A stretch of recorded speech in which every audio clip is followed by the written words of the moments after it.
evening. Thank you for joining us for the GitHub Copilot Dev Days, Malta. And before we delve in quickly, we need to have an overview of the community behind this subsection. And we have the MC coming in already, so he's going to take over this and do the presentation. Can you all hear me online? Can you react to maybe give a thumbs up if you can hear us clearly? Hello? Okay. This is the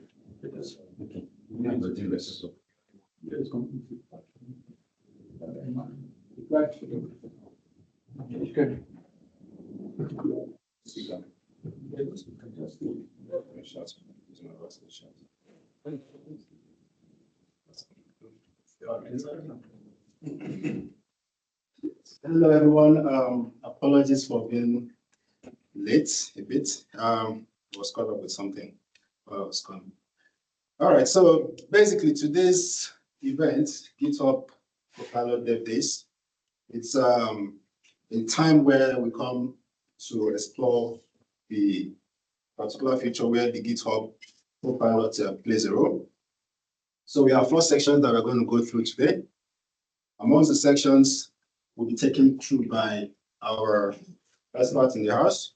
So the names will be mentioned shortly while I go through the introductory part of our community as it goes. All right, so let's move on. All right, so this is the hashtag for today's event, GitHub Copilot Dev Days, Malta GitHub Copilot Dev Days. So we can start using the hashtags to, go through social media, broadcast the event, and then get other people interested to join the community. So the community is not restricted to people in Malta alone. It's open worldwide, but we have our base here in Malta. So, all right, my name is Ezekiel Ibebnam.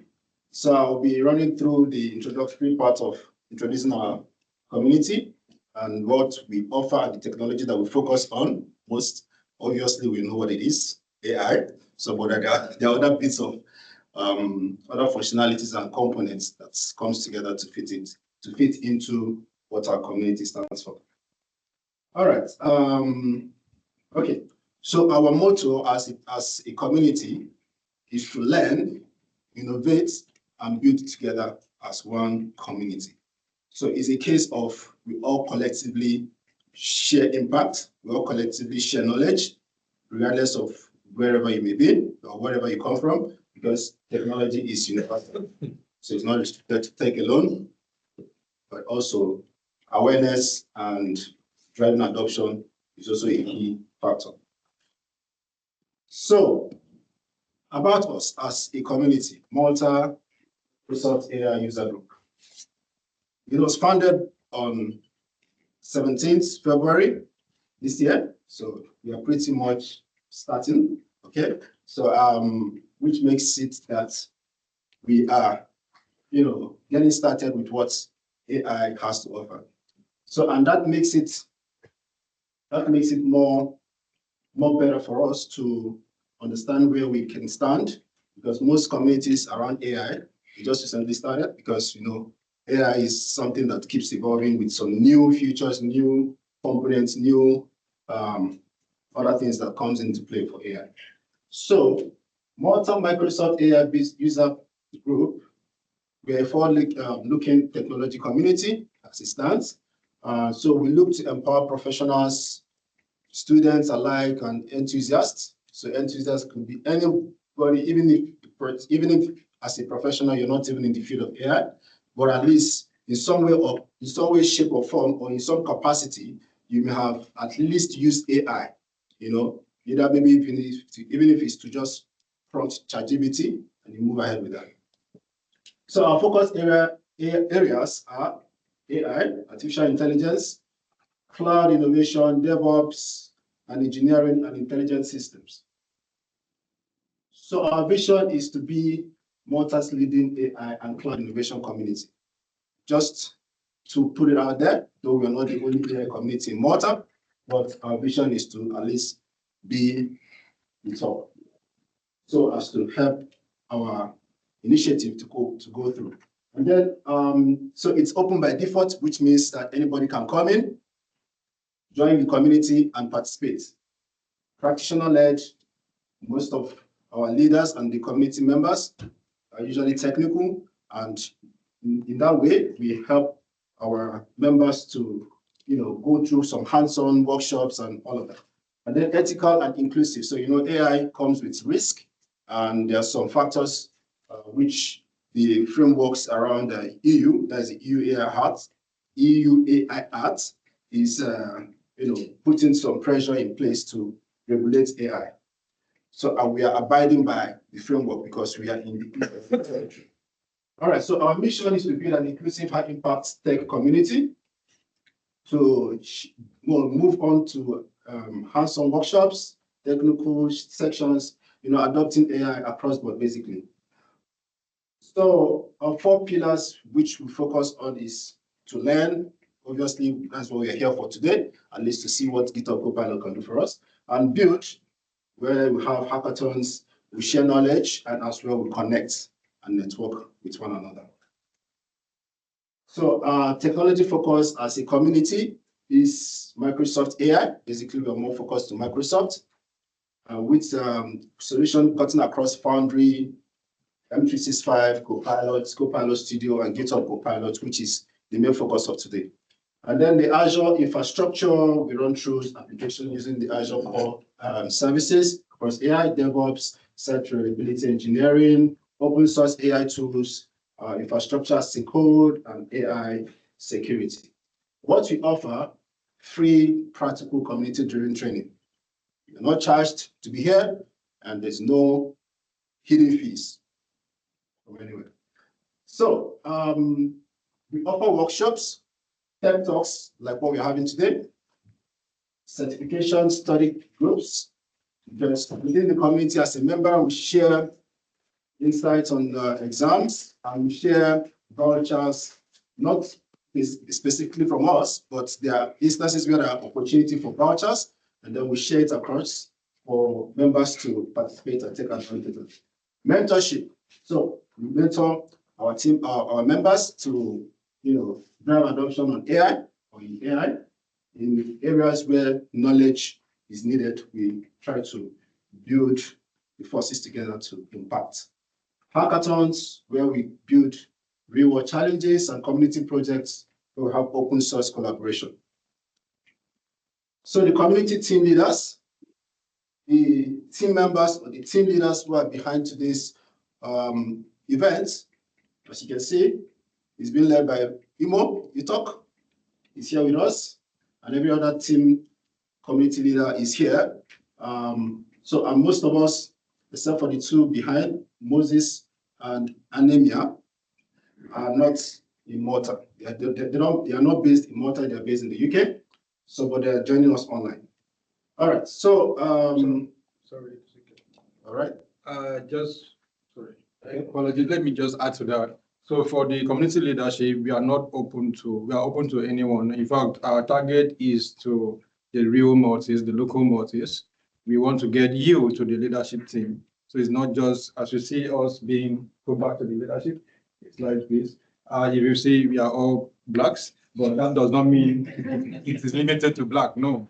So we are a very inclusive community, and we just need to start up something. That's why we find people that are available to kick up something, to keep going. So if after this section, if you are interested in joining the leadership team, people that drive decision-making within the community, just indicate. We'll just be ready to onboard you. Although we have our community governance, because as an AI community, we must abide by the rule regulation and behind AI. So we have our governance, which we can share with you. Just go through it. If you're okay with it, you can join us.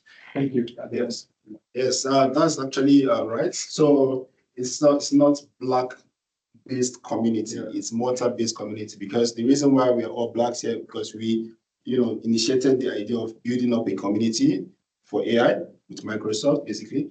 So hence why we are where we are, anyways. Okay, so feel free to join us. Then we have developer relations. Benjamin and Ishmael, they are the ones in charge of relating with developers, that are willing to come in on board to, share knowledge, drive some workshops, and come up with some knowledge base that you can provide for the community. All right, so we have our social media handles that you can connect with us with. LinkedIn, you can follow us on LinkedIn, you can follow us on Instagram, Facebook, YouTube, Meetup, and I think that's where most of us got the invite from, Meetup. Yeah, so I think it's best to focus more on Meetup, basically, because you get to see the events be organized from time to time and some workshops as well. So the GitHub aspect is we have the GitHub as well to follow us on, where we have a repository of all our resources as a community. So you can go in there, explore the content that we have, and digest it as you can. So join us.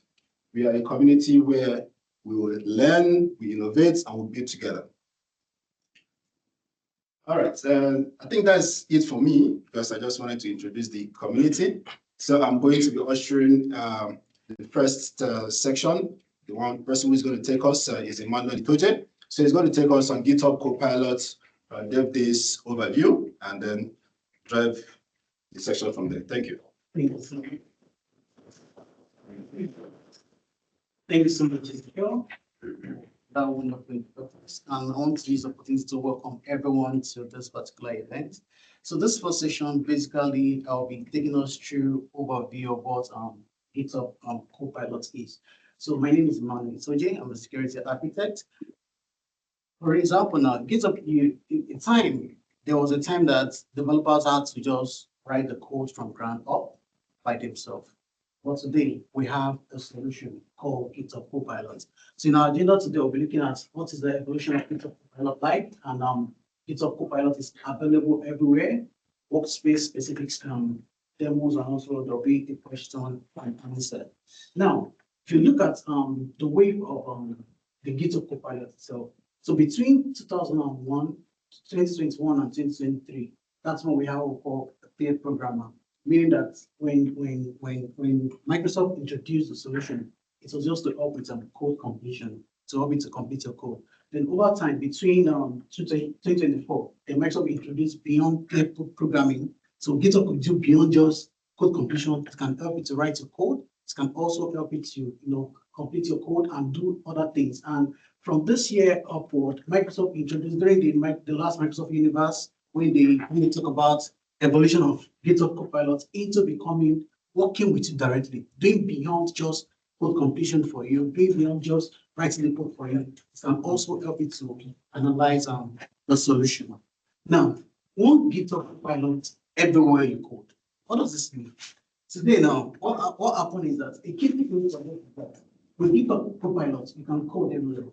I mentioned earlier that I'm a security architect. I don't write the code. I don't have developer background. But today I'm building solutions because with the help of GitHub Copilot, because with GitHub Copilot, I'm able to develop solutions, just an idea, just writing the prompts, and the GitHub Copilot is going to write that particular solution. It's going to develop it for me. If I need to change the feature in it, it is still the prompt, using the same natural language that I use for everything. Now, GitHub itself is available across IDEs. You don't necessarily have to actually use GitHub to use GitHub Copilot. I've not really pushed stuff on GitHub before, but I'm developing solutions because of GitHub Copilot. So GitHub is available across different IDEs.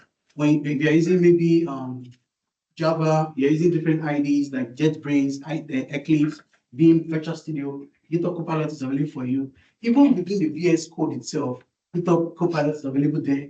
Then GitHub.com as well as GitHub Mobile as well. It's available there for you as well. Then the terminal version also is available using the GitHub CLI. Then even within your Slack, your collaboration, Slack and Teams, GitHub Copilot is available there.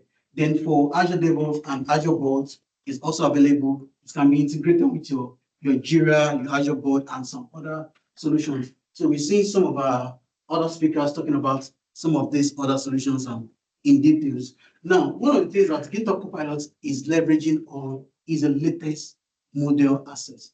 Because just from your virtual studio, you'll be able to see a list of different models, and they are always updated, meaning that the moment a new model is released, is basically available for you on GitHub Copilot.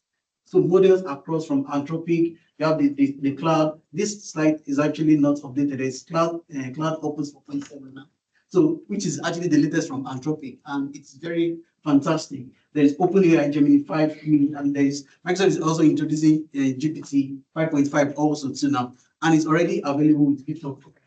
The same thing across Google platform, and you can also bring your own key too. That's something that Microsoft does. If you feel that you don't want to use all these solutions, all these models from these businesses, you can bring your keys. The keys can be from Anthropic, it can be from Google, Open Router, even OpenAI. You can bring your keys. So you are not limited at all by this particular solution. Also, I mentioned that GitHub Copilot does beyond just code completion. It is actually your AI peer programmer, meaning that it can help you with a real-time code suggestions. You want to do something, you don't know how to write the code, maybe in Java or in PHP. Like I mentioned, I don't write code at all. But if I need to write a code, it can always suggest that particular code for me. It can also help you to do or comment on code also. Instead of writing the code and using your double slash to write a comment for it, the GitHub Copilot, all you have to do is just to prompt it, and it's going to write the comment for you. It can also help you to edit any suggestions that you have. Also, there's a feature called the GitHub Copilot chat that is available that you can do the chatting with just interacting with the natural language. You don't need to worry yourself about what the output will be, because you know that since this is what you want to achieve, so far you write the prompt, you're able to craft the prompt very well, you'll be able to achieve it. Then it's also called inline chat command too. There's some chat commands that are available as part of the solution that you can leverage on. Then we have the agent mode. So the agent mode is going beyond just the chat. It's one thing performing the action for you to take care of whatever you want to achieve. At the end of the day, maybe I have an issue and I want the GitHub Copilot to fix the issue for me. Most times, what I just do is I just screenshot the issue, put it on the GitHub, check this issue and fix for me. And the GitHub Copilot, as my peer programmer, is doing that for me. So this is like a typical example of how a GitHub Copilot is in a virtual studio code. So in a VS code, you have this part is where you do your chat, right? You're able to select different models from here, and you can select different mode. If you click on this drop down here, you have the chat, the agent mode, different mode are there. So with the natural language, it's able to design the front end of the solution, and you have the part of the solution that makes the solution to be clear for you from this part. So this is actually a typical way it's how it looks in a virtual studio environment. Now, beyond virtual studio code, so these are different capabilities that are available in the virtual studio code: the agent mode, the plain agent, the background. It can help you with your modernization of your application. Maybe you have some legacy applications, you want to modernize them into a modern application. This particular GitHub Copilot in the virtual studio code can actually help you to achieve that. And there are a lot of tools that comes with the solution. You have the custom agents, the MCP apps, and the servers at the same time. We have the prompts, we have the instructions. Different things are available basically for you. And there is a circle there. I talk about things that this solution can do for you, from customization to optimizing, to revealing your code, to managing the code itself. You can even delegate tasks, create an agent within VS Code. It can even help you to deploy, just running the npm run dev. It's helping to deploy the solution. Then for orchestration is available for you. For modernization, it can help you to plan your solution itself, which is actually one of the best practices. If you're an architect, you're able to prompt it to help you to plan. You have this idea, it should help you to plan. It's going to do a draft of a step-by-step process of how you plan the solution. Now, outside the VS Code, so this is Microsoft just released the latest Virtual Studio 2026. This one solution I've been using, it's apart from the VS Code, I've actually used this also. And some of the capabilities that comes with this Virtual Studio Code 2026 is the debugger, the profiler, the test, modernize. It has a GitHub itself. And part of the tools that comes as part of this solution is actually a very heavy solution. it has a planning, it has the Microsoft Link integrated, the NuGet is there, the GitHub itself, even the Azure MCP server is integrated to the Virtual Studio. It's actually a very heavy application. Now, I mentioned earlier that beyond just the VS Code and the Visual Studio 2026, it's available in other IDEs, JetBrains, the Eclipse, the Xcode.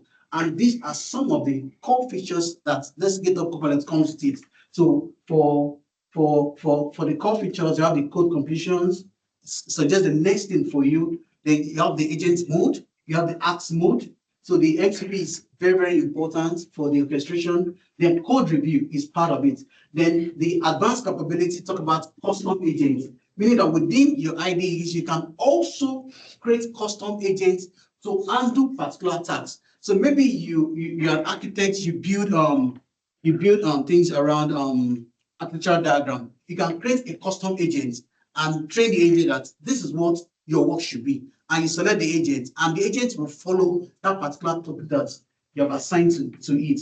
Then isolated sub-agents, you can do that as part of the advanced agentic capability. Then coding agents, the plain mode also is there. Then the agent skill support is there. So these are some of the advanced capabilities that we have. So I mentioned earlier about app modernization. So in a scenario whereby you have legacy applications, right, and you want to modernize those applications, GitHub Copilot is there to help you to modernize your application in days, not months. You can imagine maybe some application that you join an organization as a developer and you inherited some application that were written in some old legacy programming language, and you are required to modernize the applications. Imagine going through the source code and everything. But with the help of GitHub Copilot, you're able to leverage this solution to modernize your application.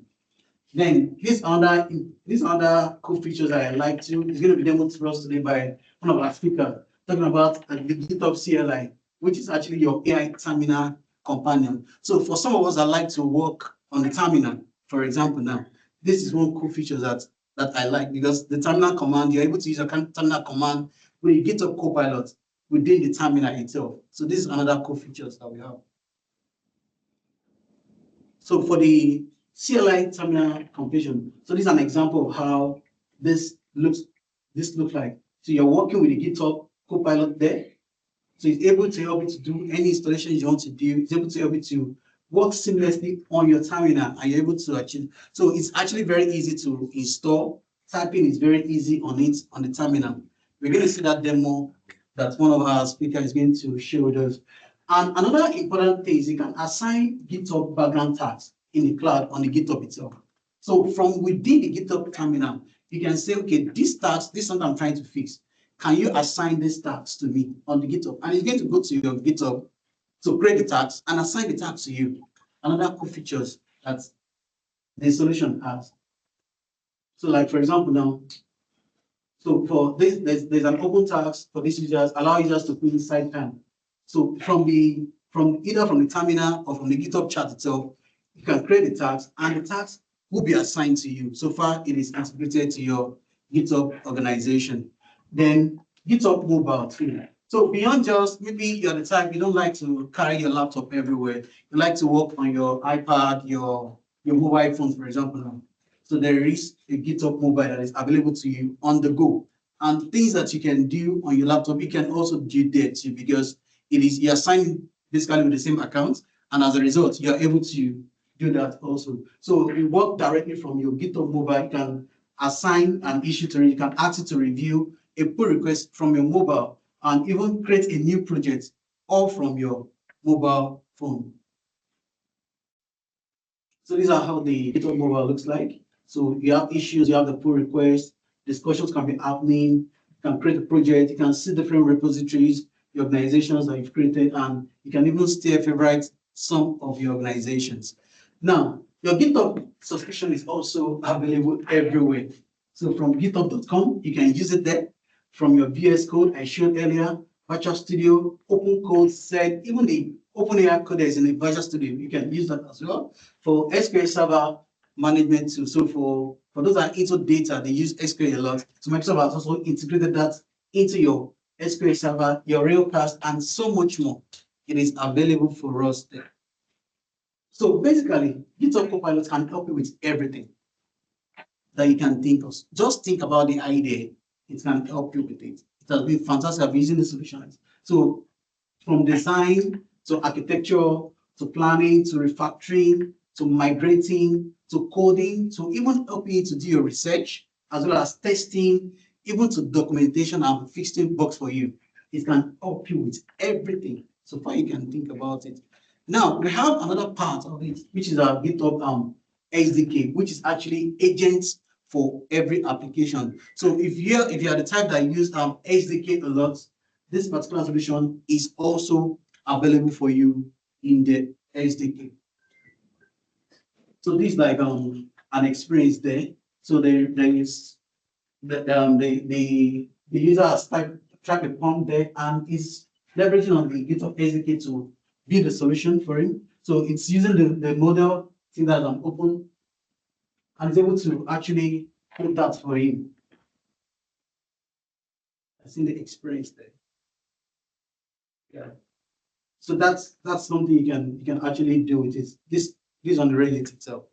So this also another part of it using the Prima. You can also use the solution as part of the Prima. So it has a lot of experiences. And this is also another session that will be handled today by one of our trainers today. GitHub Copilot in your workflow. Right? So as a developer, maybe you're a DevOps engineer for your CI/CD, you can use it for security. You can use it for your unit testing as part of your workflows. It can help with your code reviews, even power your AI applications, whether they are from the SDKs, the CLI, and it can also help you to create AI-powered applications and also for the onboarding as well. And another thing you can do, you can try it in your code base also. You can try it in your code base. You are not restricted. That's something that Microsoft tried to do with this solution. You can interact with it. You can make it local and edit in a review. You can also explore the code base itself, the environment, and it can even run and explain command for you. So you are not actually limited. So we're supposed to have a demo, but because our time is short, there's going to be a URL that I will share with us. That URL from there you'll be able to. So this is the URL.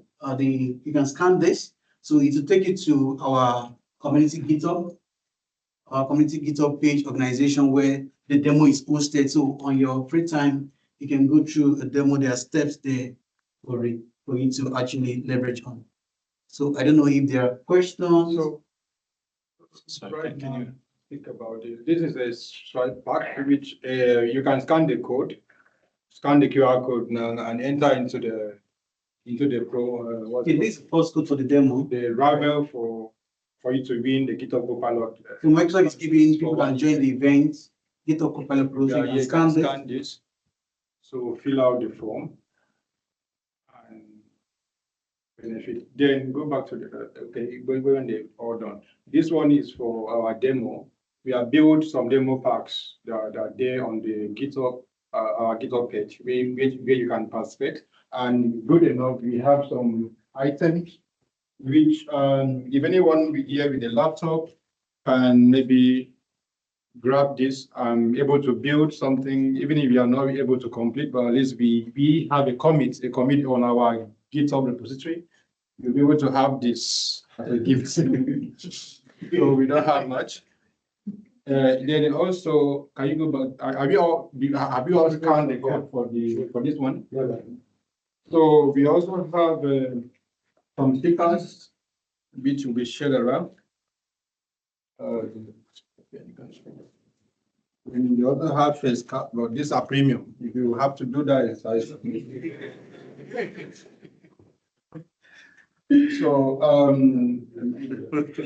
okay. All right, thank you everyone. Yeah. So let me know when you are done scanning the code. Not scanning. Are we able to scan this code?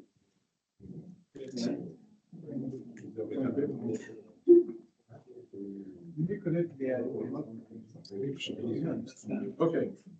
So we have break. Okay.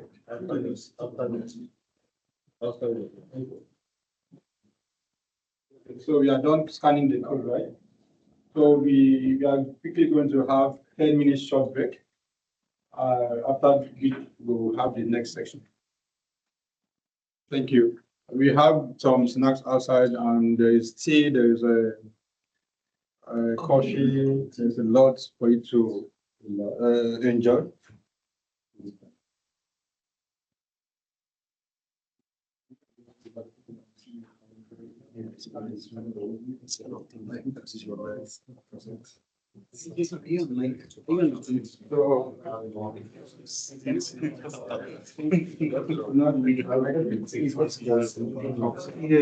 Yeah, put it on.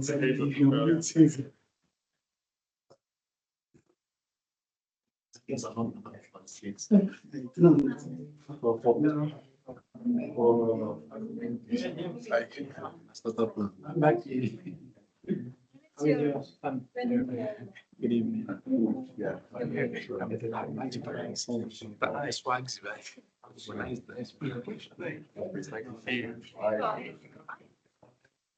When you're joining.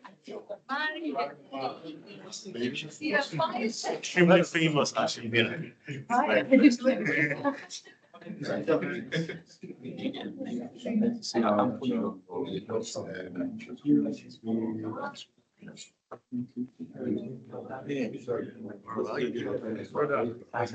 Would you like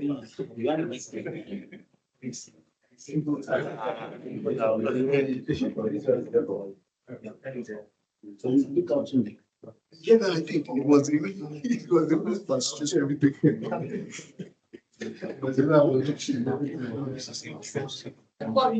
Baby.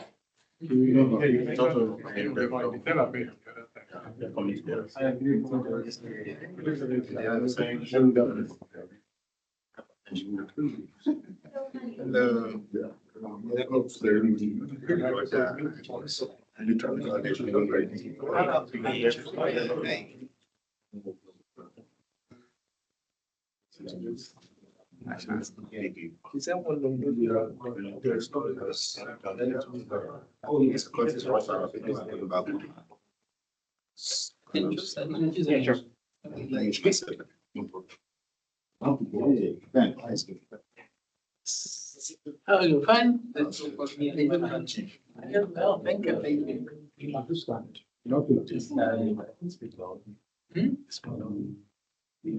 Yeah, you come again.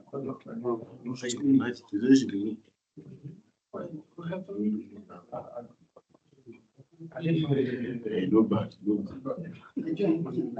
No, it's easy. We'll go on. Thank you. It's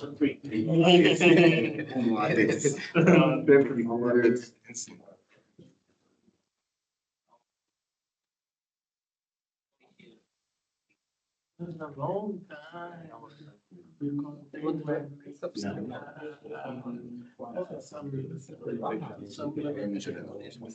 Like these.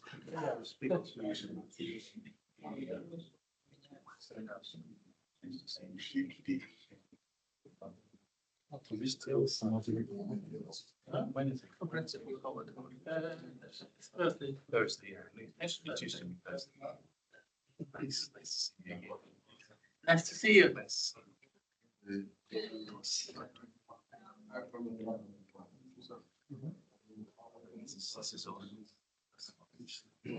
Good move on our board Sunday. Well, he just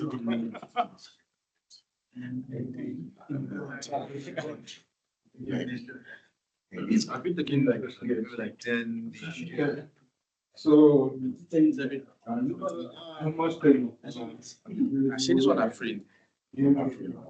This one will be premium. This one will be free. But I want.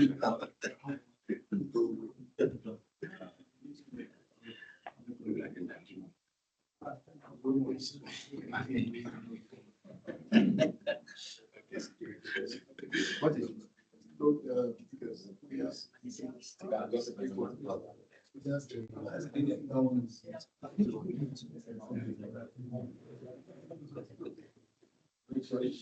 So yeah. I got it.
We can no longer hear you.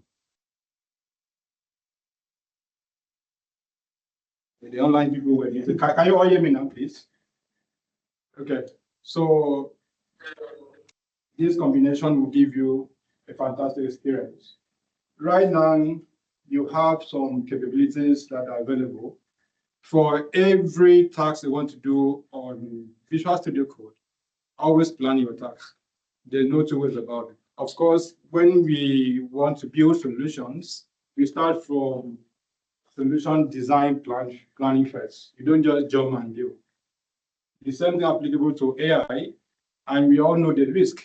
While also using AI to let's not be carried away, or let's not think there's no risk. There's a potential risk of AI to penetrating into your internal system. So you need to be careful by planning your tasks. So some capabilities are, we have the agent mode, we have the plan agent, we have background, we have cloud delegate. Like the agent mode is where you hands off, hand over the autonomous system coming to work for you. You don't need to do anything. You sit then. Then the plan agent is the one. As someone who comes from the solution design, solution architect background, the plan agent is very important. Like to me, if I want to design an architectural diagram, I start by planning what we'll do, doing my user flow, and then to the point of implementing what that should be. Then the background, within your VS Code, a lot of processes are being integrated. A lot of sub-agents are collaborating, but we don't know. We only know the one that is working. There's an orchestrator. Most of when you are typing, when you pass a prompt, you see that it will try to loop in MCP server, consult the sub-agent. The user is asking me this. How should I go about it? That agent is simply a task agent. It doesn't have any knowledge on code. It doesn't have any knowledge at all. It doesn't reason. There's a model behind that provides reasoning.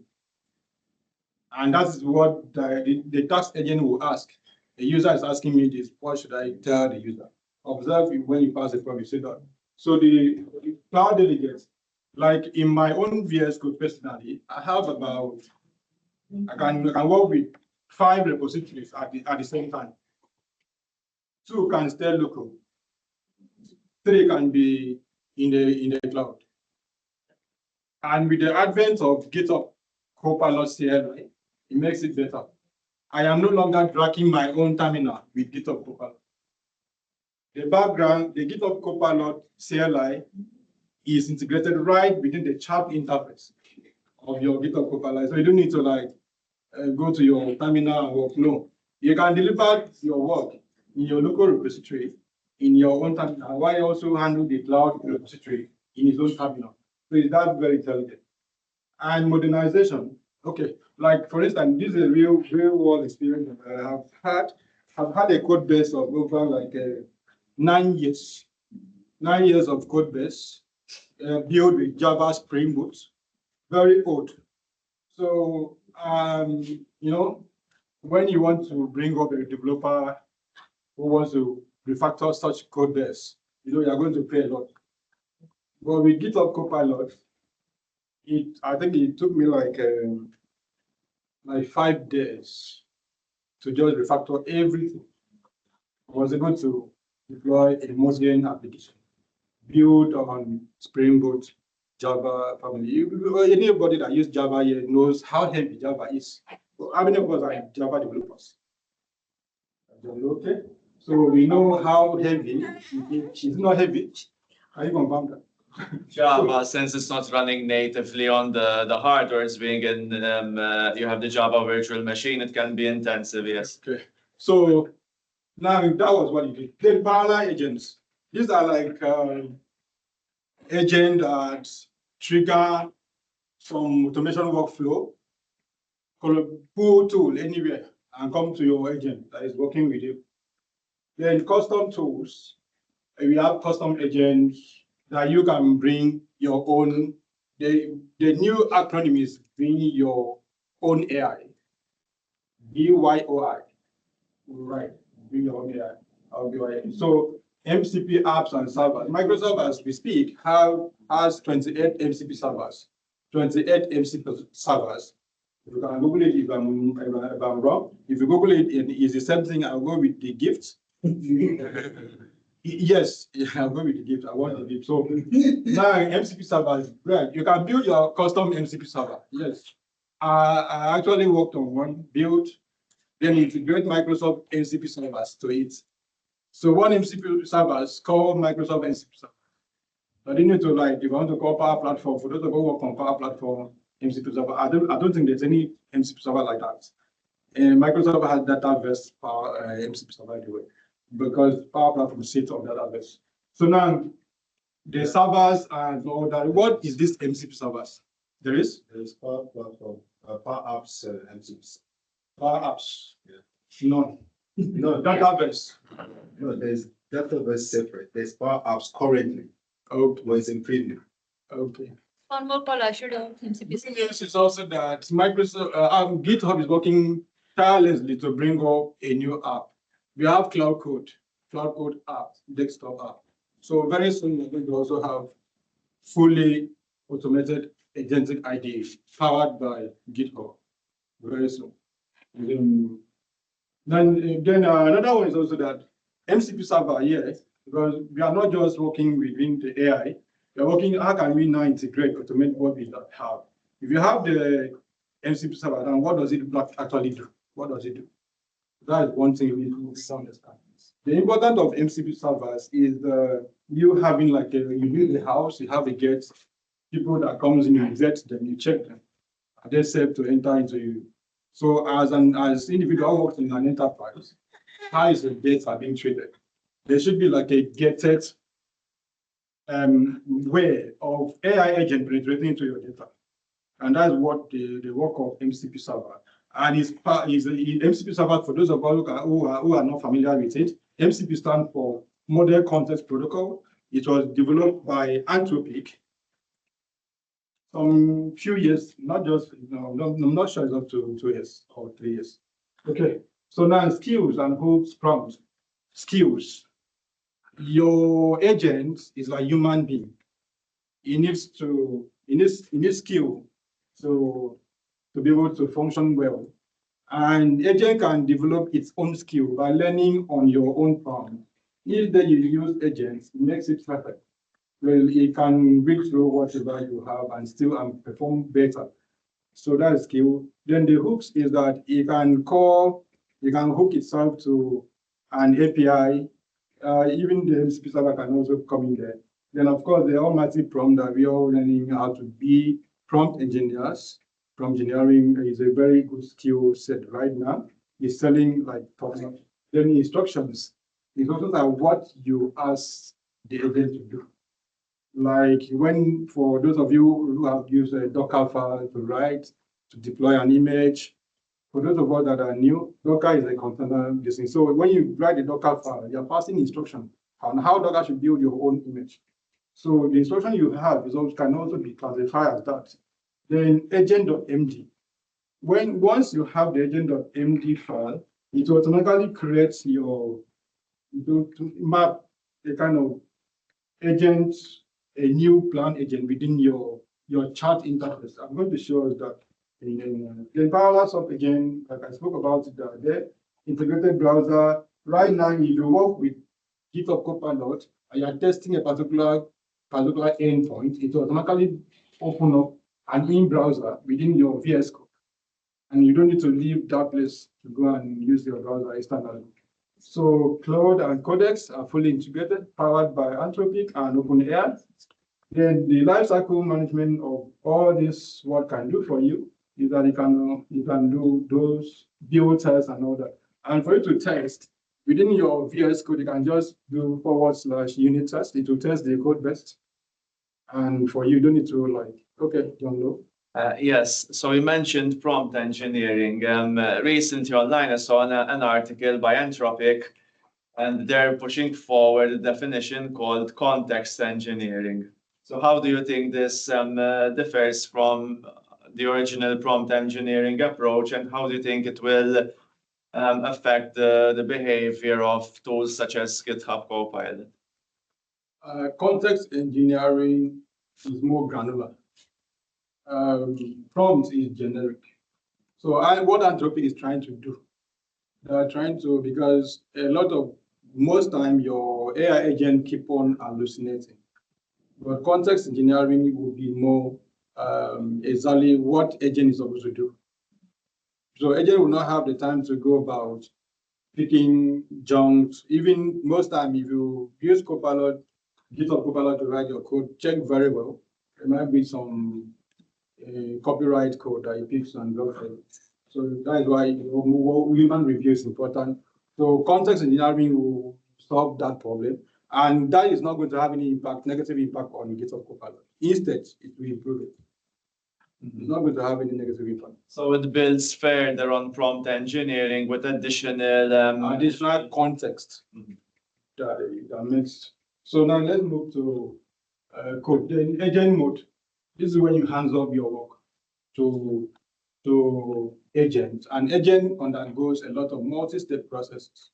Within the software development lifecycle, a lot is going on. We just give the application at the interface and use that. We don't know that a lot of things are going on. So agent goes from running command in your terminal, responding to tests, compiling, building, and all that. Then you also do, you can also use it for building workflows within the VS Code extension. If you go to your VS Code, you can install the extension for workflow. You can also check, if you check this guy, this is a Python code. Let me check well. So this is a Python code right now. So what does it do? It is to create a memo, and automate email sending. That's what this is doing. And this guy has created a cloud agent, Copilot cloud agent, and he's right here working with him. Here, of course, is using Cloud Approach 4.6. There is 4.7 right now. And it's going to create pull request. So right now, you can install pull request extension within your VS Code. And what does it do? It collaborates with, I think I just recently discovered that feature that I can actually install all my pull requests merge within my VS Code without having to go to GitHub. So that's another functionality that GitHub Copilot has brought to us. You install the extension, install the one come from directly from GitHub. There's a check blue mark. So once you install that, just from Copilot, so open a pull request pointing to a certain repository to do that for you, and also review the tasks and mess. So now going to Plan Agent. Plan Agent just is a built-in agent to collaborate with and create detailed implementation plan for your work and everything that you need to do. So moving further, because of our time, yeah, this is you.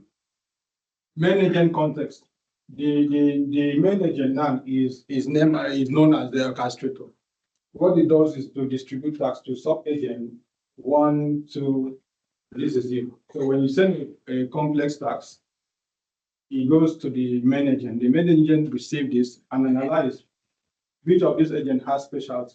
You send it to this one, agent 1, depending on the context of what you are requesting, or agent 2, and then return back to you, who is the user, and you consume. So now I'm going to this. Let me have some models that are available, any model for any team. So you can select model based on what you want to do. For deep coding, good for cloud, of course, 4.7, which is right now, 4.6 was very good, but it's still available. So you select the one that works for you best, but then also bear in mind that your token keep reading. The higher the agent capability, the more they consume your premium license. So it's also a way of that. So now another one is also you can personalize your code and workflow, build repeatable AI-powered workflows for your team. You define that with prompt files to know what exactly your workflow for your team will be. And as you can see, research.prompt.md will define a workflow file for you. This is what is included: customers, problem statement, and possible configurations, automate needs. So this workflow will help to enrich your your work and all that. So moving further, skills. Skill like packages. I think there's an official website which maybe I will look for it and share that has all the skills that you can integrate with your Copilot agent. So then hooks. This one executes custom shell command within your your VS Code, and it can help you to also enforce some security policies so that you don't get what you are not supposed to get within your code. So you can extend agent mode with MCP. So what does this one do? I spoke about it earlier. So agent MCP server will help you to call several tools. You can call to maybe to retrieve user data from the database. You can call to maybe to send an email or to do certain tasks. Just maybe talk to Figma or GitHub. For those of us who are into UI UX. Perplexity AI as well can also talk to your MCP and be linked to GitHub Copilot within your VS Code. Then another one is also MCP apps allow tools to return interactive. So MCP apps are also available, which you can find. You can find in the GitHub Marketplace, MCP server marketplace. I think the link is there. So you can also install. There are several extensions where you can install within your VS Code, GitHub installer, and also there's a MCP server for Microsoft Lens for those of us who are starting up and want to leverage the content there. Plugins, these are prepackaged bundles of chat customization. So here you have the opportunity to search for Work IQ. Work IQ is a plugin that I think it was recently released. Spark is also there. So GitHub Spark. This GitHub Spark sits in the cloud. If you can use GitHub Spark to build an app in a minute. I think I've tried it out before. Then Awesome Copilot is also where you can find some Awesome Copilot skill defined for you. Then Azure Cloud Development is about within the core cloud, Azure Cloud environment for most of us who are doing a lot of infrastructure or platform as a service task. Then the GitHub Copilot is fully supported and by a large community agent. And you can find that in Awesome Copilot, GitHub Copilot website. So if you Google it, if you just type it, Awesome Copilot GitHub, you are going to see a lot of workflows, hooks, agent, and instruction and skill for you to use to expand your agent functionalities. Do you have any question? If you have any question, let me know. So now, where do you start? Add element. I will finish this to my visual studio. This is 8 o'clock. So right now, this is the sample visual studio code that we have. We have it stores chart history. The chart history here for business plan, premium plan is about 128 days that it will store. After that, it will clear up. But for data, for the backend, GitHub saved data about 2 years just for training purposes, maybe just for review. Then this one, you have the opportunity to select either local, like write down this is local and this is the agent mode, this is the model, and then you can go here to set some MCP servers. Extension. So going further, agent wherever you need them. Agents are handy, they are available for you. That's what it just means everywhere. As long as you have the license, as long as they have the supported language stack, because let's be clear, my GitHub Copilot is not supporting all the languages. So it's not all. Hand-off tasks to background agents. So once you ask questions, your task agent, which is the one you see, is going to hand off those tasks to some background agent that will provide a response. So I think and code and next edit suggestion. So now, if you can use the edit suggestion to improve your code, if you don't want to use the agent mode. Most time there's some scenario that require that you just use the chat functionality to be able to get suggestions, and this is very useful for those starting up to learn coding. It's not always good or best to hand over everything to the agent, because if you want to learn, of course, you can actually use the chat, GitHub Copilot chat to get suggestions to improve your skill. So my demo is found on demo 3.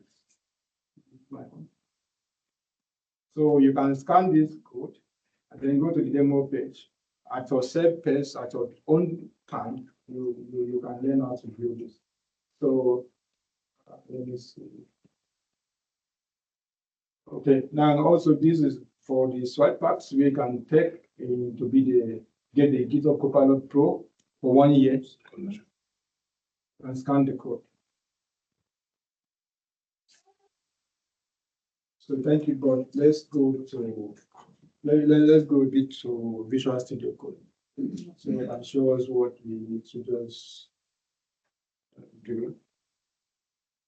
I have like 10 minutes. So this is the community GitHub page, GitHub organization. If you from the link you scan, from the QR code you scan, you will be directed to one of these, and we have our technical section where we take demos built in already for you to learn at your own pace when you are home and settle. So if you come here, Emmanuel spoke about everyday workflow. There's a task for you to practice how your GitHub Copilot can help you at your own pace. So these are provided for free by the community. All what you just need to do is to have your system, local setup, Docker setup, and then GitHub code spaces, which is mostly recommended because this one you don't need to consume a lot of space on your system. Just the cloud-based VM you can just install the requirement and then get it run. So another section is also we have this one I'm talking about. So my own is, if you want to learn more, just pick a clone of this repository, and then before you know, you build and deploy a simple web app that can help you to develop your skill around GitHub Copilot usage. So if you are not able to scan that code, let me know so we can bring it up again. Now for GitHub Copilot, this is my own Visual Studio code. This is the chat functionality and all that. I can switch back to, so now on my own system, these are the chat mode, that's the GitHub Copilot. Right now, I think I've exceeded my premium request. So I fall back automatically to 4.1. 4.1 is very old. I think the data set have died, have expired. So most time, if you use it, it will be giving you wrong responses. So you need to be careful. So now here you have opportunity to work locally, and you have the opportunity to select GitHub Copilot and cloud-based. You also can go with cloud and codex.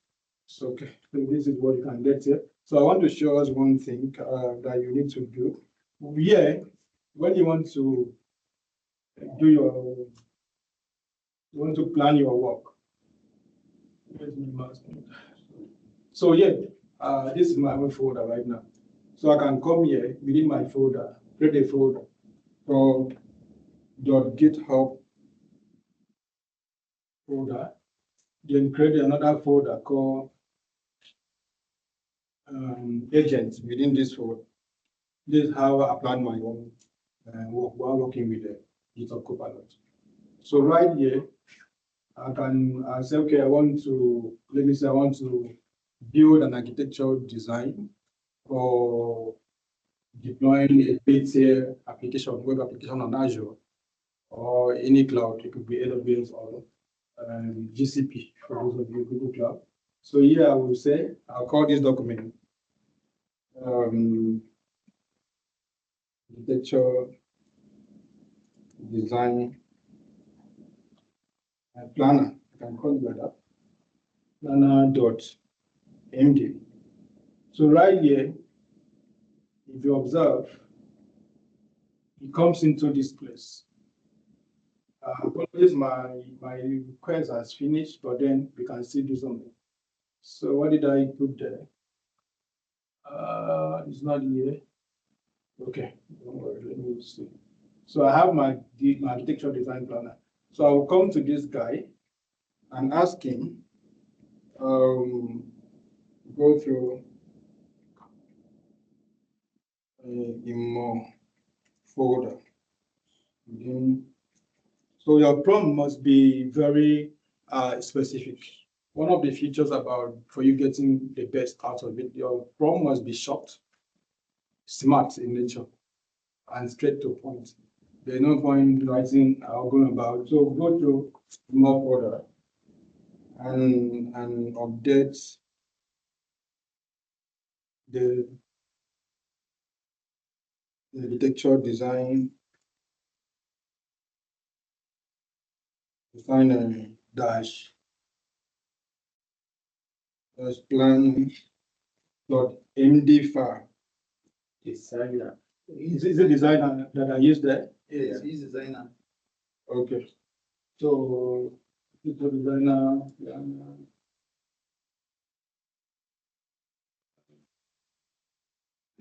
Well, md file and populate the plan to build architecture for deploying a 3-tier web application on Azure. So this is what I have. It might take a little time because this is from 4.1. Like I mentioned before, is a bit old. But then if you observe activating MCP extensions, if it takes time, you can skip it because most requests does not require you to call some tool. You can skip this and it will continue working. So what it does, it will go in there and check. It has mapped that. So in the premium request, let me see if I can find that in this one. In the premium request right now, if this is premium request, this particular file, as long as the end with .md and stored in the .github/agent folder, this file will automatically become a planner agent, and it will be available in this place within your agent dropbox. And you can actually select it to plan your infra or whatever setup that you are working on. This is what I mean. If my plan right now, if I'm using the premium request plan, which is very powerful, that file I created is supposed to come in here as part of the planner agent here.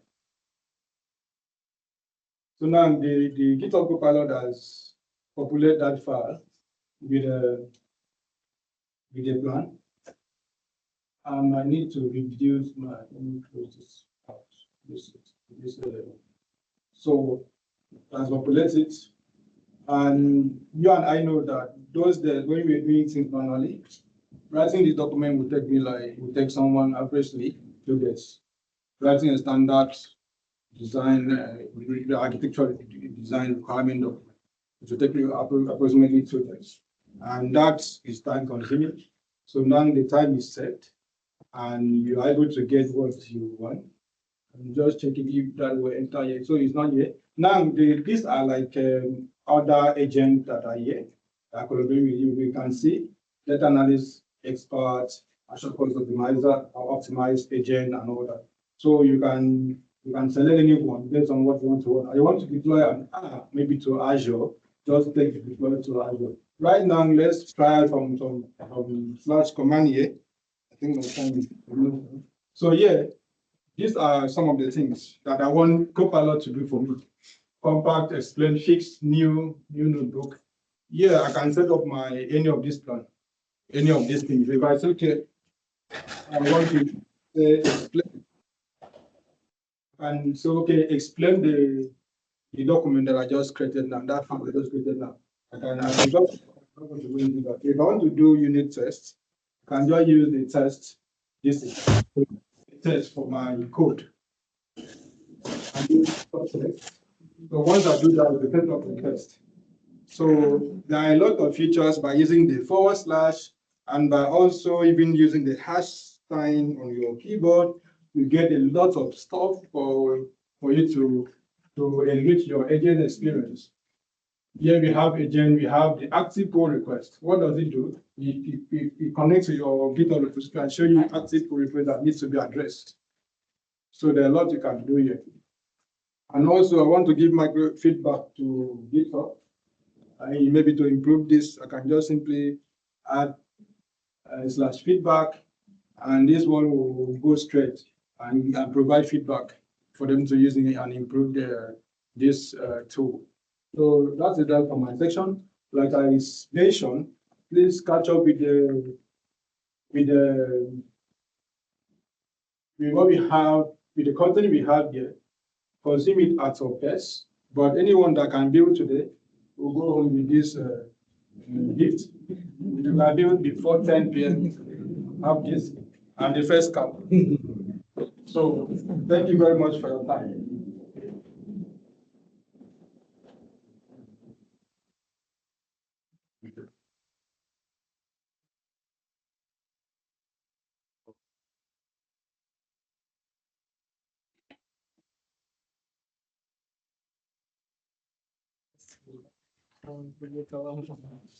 Okay. Good evening, everyone. Welcome to this section. My name is James Balogun. So, James is just there because I want it be much more easier for those who are not familiar with calling such names. So, I'm a senior DevOps engineer, and I am a Microsoft certified trainer, and I've been into IT for over 10 years now. And today we are going to be talking about agentic workflow. So from automation to intelligence, the DevOps guys that are here, even developers, also, we know we have workflows that we create, when we are deploying applications and testing applications and the likes.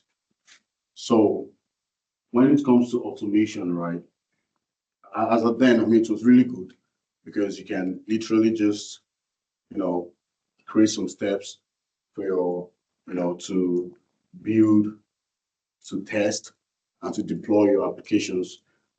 But right now, right, we have intelligence that has actually come into it. There's now a bit of reasoning, into what our workflows are doing.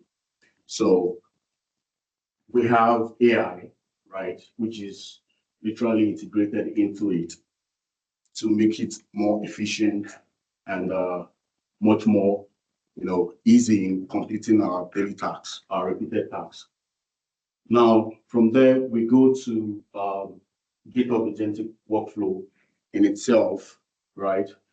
Just like I made mention of AI, within your workflow, within your process, within your repositories, that is literally, conducting and, acting on behalf of you to carry out, a couple of tasks. Not even a couple of tasks. It could literally be 90% of what you might probably, when you get into office, the things you probably think about, oh, okay, I need to push, there's a daily push to this particular repo. It needs to be, triggered and all that. You could literally just, have an agent that will actually handle that, and it's out of the box, for you. So you can literally just review, see what the agent, has done, which is actually very, very important because it's not like AI has a free pass to what you're doing, like to your organization repo or to your repo. No, it's got a limited access. So you only, instruct it to do what you want it to do, and then you wait for it to, review. So then we go through, then we have a demo. So because of our time, right? We have a CLI, a 1 hour section that is dedicated purely for the practicals and all that. So it's going to be much more easier for you to, follow through by then. So yeah, and then questions and answers after that.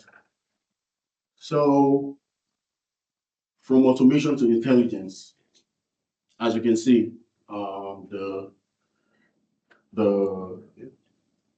diagram there showing, how intelligence has, gone into what we've been doing for the past couple of years. 2018, when GitHub Actions, came into play. It's a CI/CD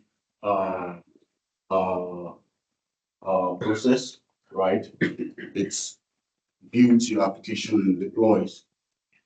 And then, as a DevOps engineer, what I do, I write a couple of steps. Once I push this code to the repo, I want you to, build.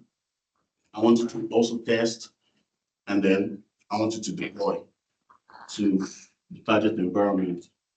So now we have that, and then came GitHub Copilot.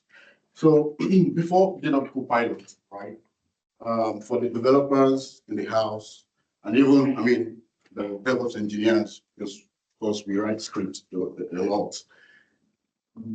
If you know what came before GitHub Copilot, I don't know if anyone have an idea.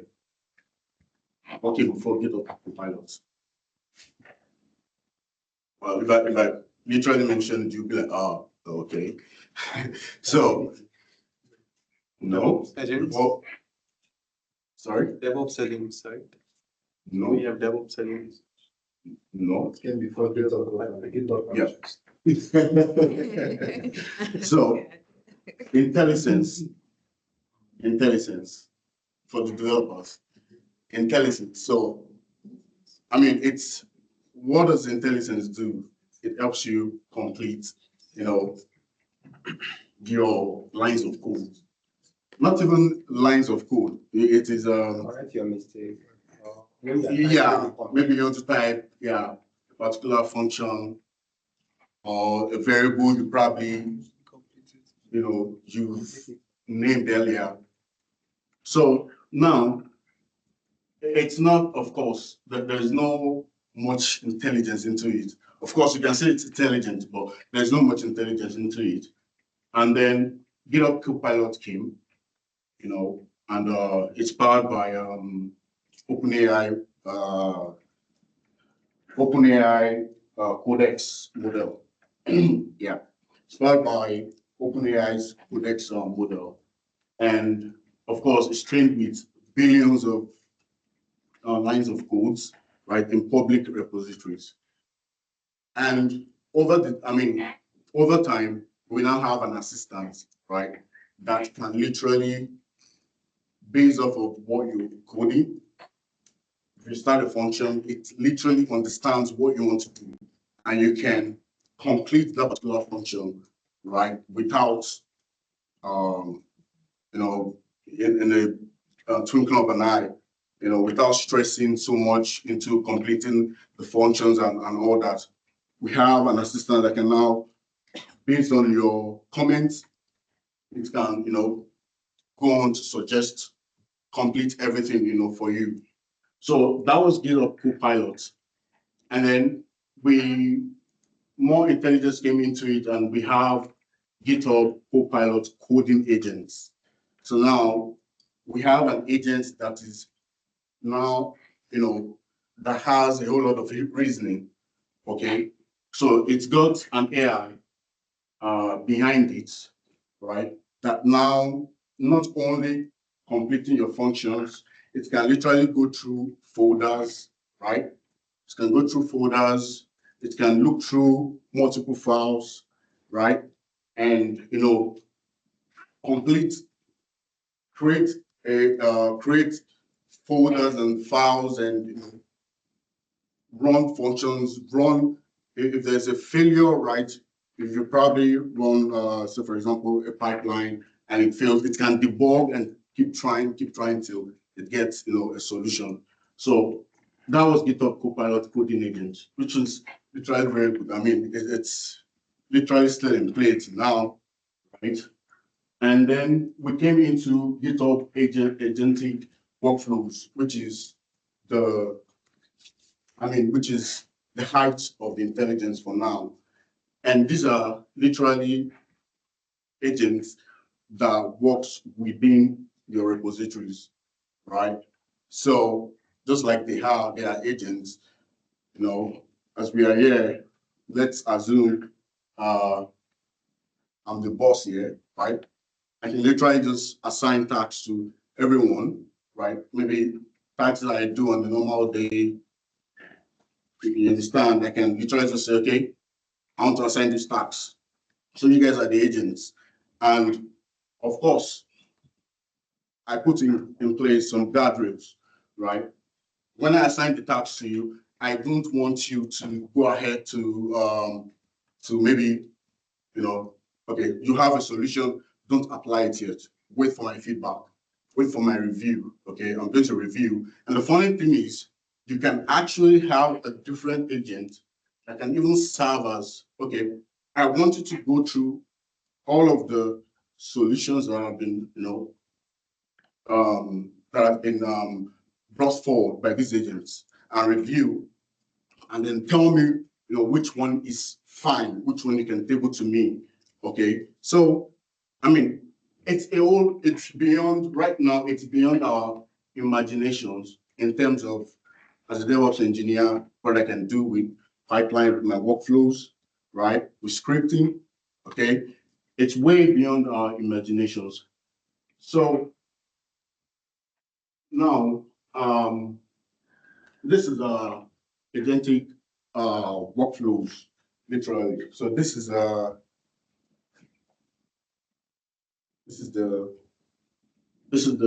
well, we'll come to it during the demo at the end, but this is what you get, right, when you install the extension. So the GitHub agentic workflow, it's an extension of the GitHub CLI command, right? So of course we know GitHub CLI. It's a command line for easy to manage GitHub and a lot of stuff you can do via the command line. With GitHub CLI. So with agentic workflow CLI now, it's an extension of that, right? It is installed into as an extension of GitHub CLI, and with that, you can then proceed to manage your repository, your agentic workflow repositories, right? And then once you actually have that set up, you can then proceed with creating different workflows. You can start creating workflows, and then you can start compiling. So you create new workflows as we have here. Firstly, you do the initialization, right, which is creating the repo where the agentic workflows, will be based off from. And then we can go ahead to create the workflow with this. GHAW new, the name of the workflow, right? So when you create the workflow, what happens is automatically you have two files created. You have the markdown file .md. So for some of us that are not familiar with what the markdown file is, so it's just it's a natural language file, right? Where you can literally just write instructions or write instructions or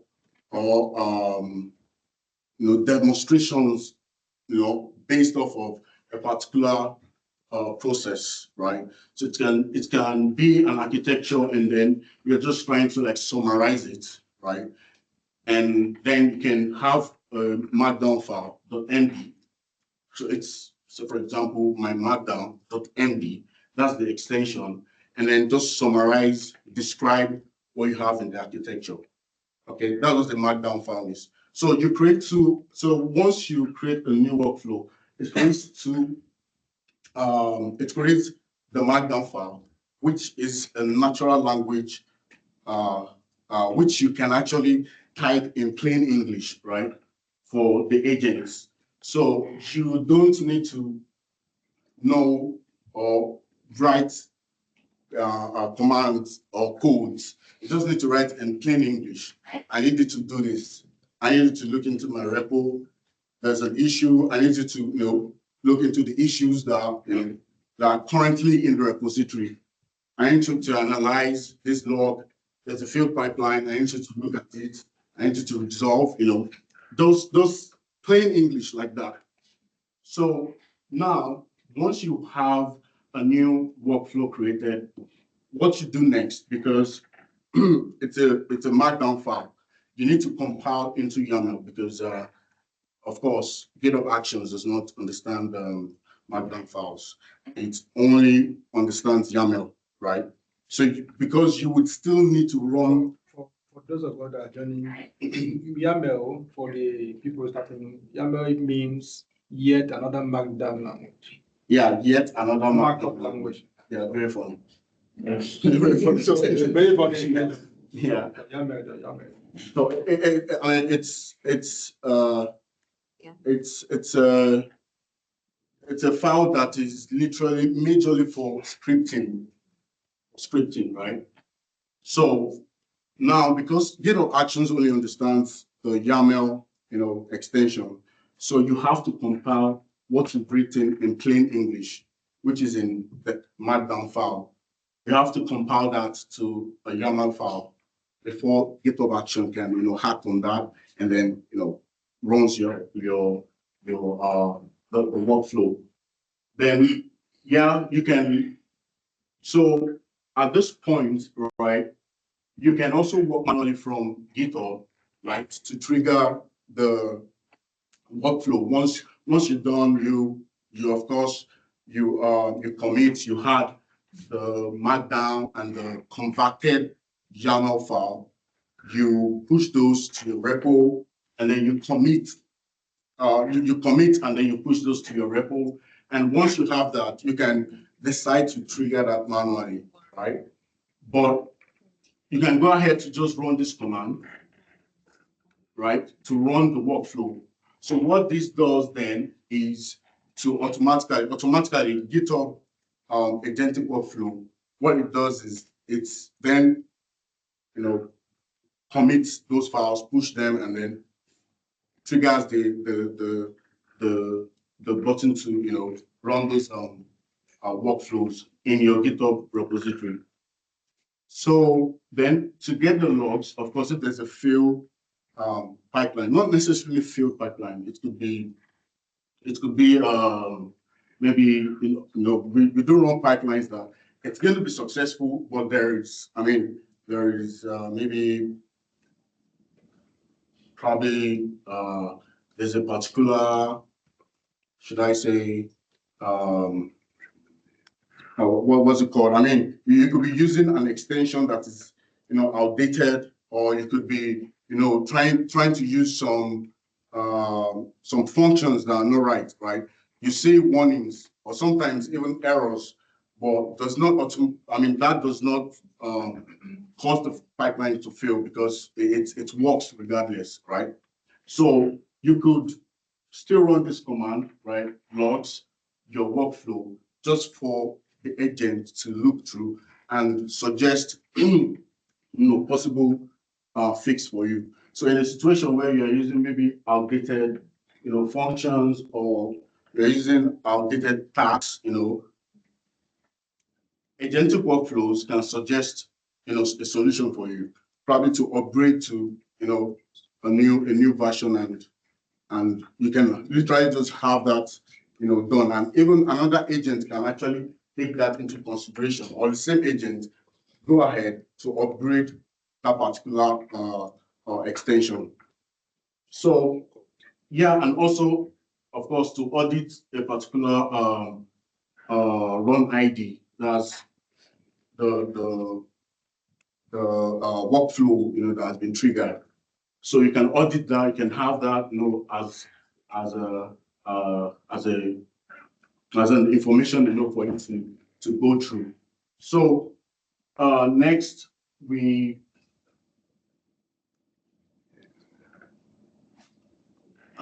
okay.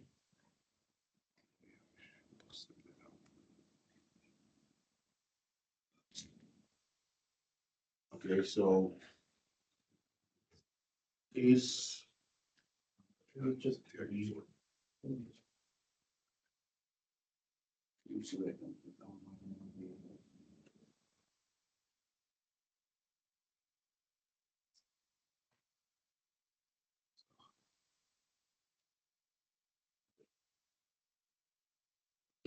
all right. So so there is as you can see, the front matter. So what is the front matter when it comes to GitHub workflow? It's just like a settings, right? A configuration that you pass, to the agents, to some sort of control. Okay, there are instructions, as you can see. So as you can see, you have this is the Markdown file that I was talking about earlier, right? And then this right here, it's front. It's front matter, right? We have required front matter. We have optional ones, right?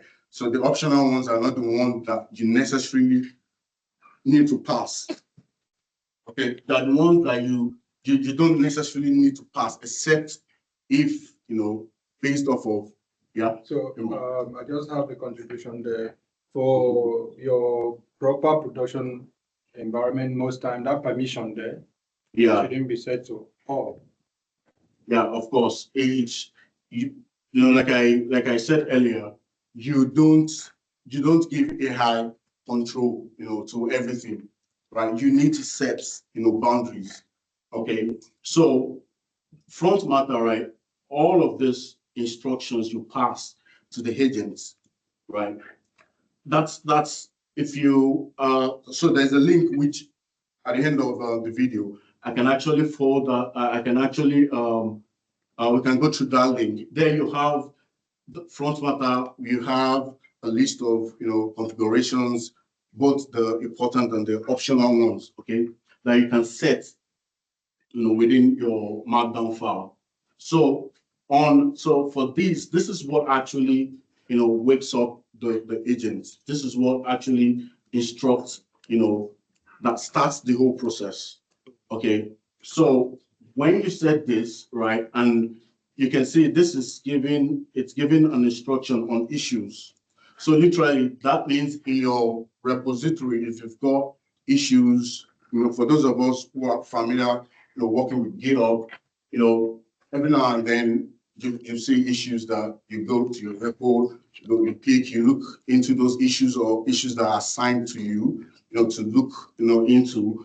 So this particular workflow, this particular agent has been instructed, right, to only, run once there's an issue open, right? So under the issue, you can see what instruction, what happens when there's an issue. So type is set to open. So once an issue is open, what does this, agent, what does it do? Now you can see we have the permissions. It's set to read all, right? And as you can see, it's literally to say read all, read only by default. So by default, you have read only, except you specifically actually change that, which is, of course, not advisable, right? So now we have safe outputs and then hard comments, which is you are literally just telling it, you are giving it, permission to write, right? To write, you are doing the right operation on that particular repo within this markdown file. So now you can see, look at this here, the issue clarifier. Analyze the current issue and ask for additional details if the issue is unclear, right? So you can see we have, it's not even a full, 2 lines of text over there. Very simple, right? And we're instructing this agent to do what? To analyze the current issue and ask for additional details. That's anytime an issue is raised, in your repo. So, I mean, this is what I do day to day. I can imagine if there's an issue, most of the times, if it's not chaotic, I need to go into the repo, look into the issue that has been raised, try and understand, okay, what's exactly, going on, and, maybe figure out what the solution is going to be, right? Or maybe I can, based off of that issue, I can reach out to a fellow colleague, right? Or probably the person who, if it's not another agent that probably opened this, the person will actually open the issue and try to get, some clarity on what exactly is the issue. So you can see we have just plain text, right, written for an agent to carry out specific, instructions. So it's that simple and straightforward. So yeah, just like I said, it's written in natural language, English language, of course. And then you compile, right? You compile, during the compilation, what it does is it converts this markdown file, it converts it into a YAML file, okay? And as you can see, that's what we have here, okay? And with this agentic flows, right? Our CI/CD pipeline, they can literally understand context. They can do a whole lot more, right, than what it's currently doing, or than what it was doing when we had just GitHub Action. So you can see this is MN Hefa. I don't know if I pronounced that right, but look at that. She said, please add better setup instructions. Right now, it's not clear how to get started, what prerequisites are needed, or what the expected workflow is. Now, look at what this agent responded to the message. Thanks for raising this. The request for better setup instructions is clear, but to write something accurate and useful, a few more details would help. What does this project do? That's just the agent asking for more context, for more, understand the description of what exactly it is that you want, right? A brief description of the project's purpose would help frame and set up instructions appropriately. So this is an agent that understands context, make decisions, and also stay on course. It does not do what you don't tell it to do. That's the thing. The agents, they don't do what you don't tell them to do. They only, act according to the instructions you actually placed or that given them to carry out. So now, of course, this is very important in terms of security. Just like I said, it's very, very important when it comes to, giving something that is this intelligent, right, access, to your repo to do things. Now, you might probably want to wonder, what is the security, architecture in place or how do I know my repository is safe, with using agents like this? You can see the agentic workflow in itself, right? It puts security first, right? It has read-only permissions and only proposes actions. So even though it's part of, what we said, of course, right? You can see in its default sense, right? It's only proposes action. It does not, for example, find a solution and then goes into your repository and runs the solution, deploys, that solution into your target environment. No, it does not do that. It waits, for review, for further instructions on what to do. So the detection, of course, threat detection, it analyzes scans and the agent output, for security issues. All right. So also we have safe outputs.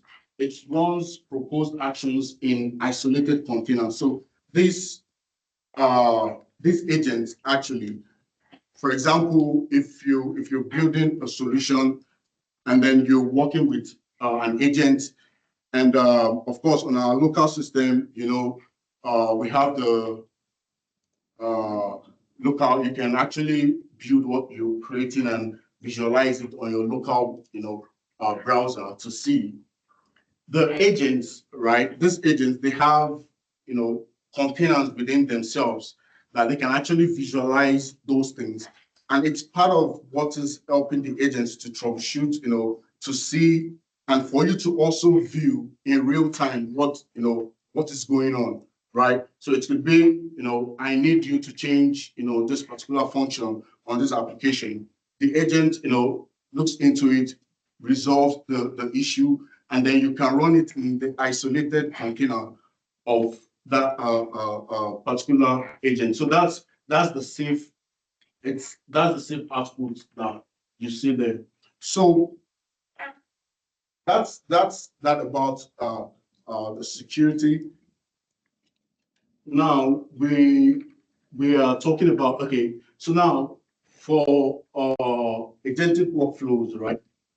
They are continuous, just like we have continuous integrations, continuous deployment for the DevOps engineers in the house. I mean, it's literally all about automation.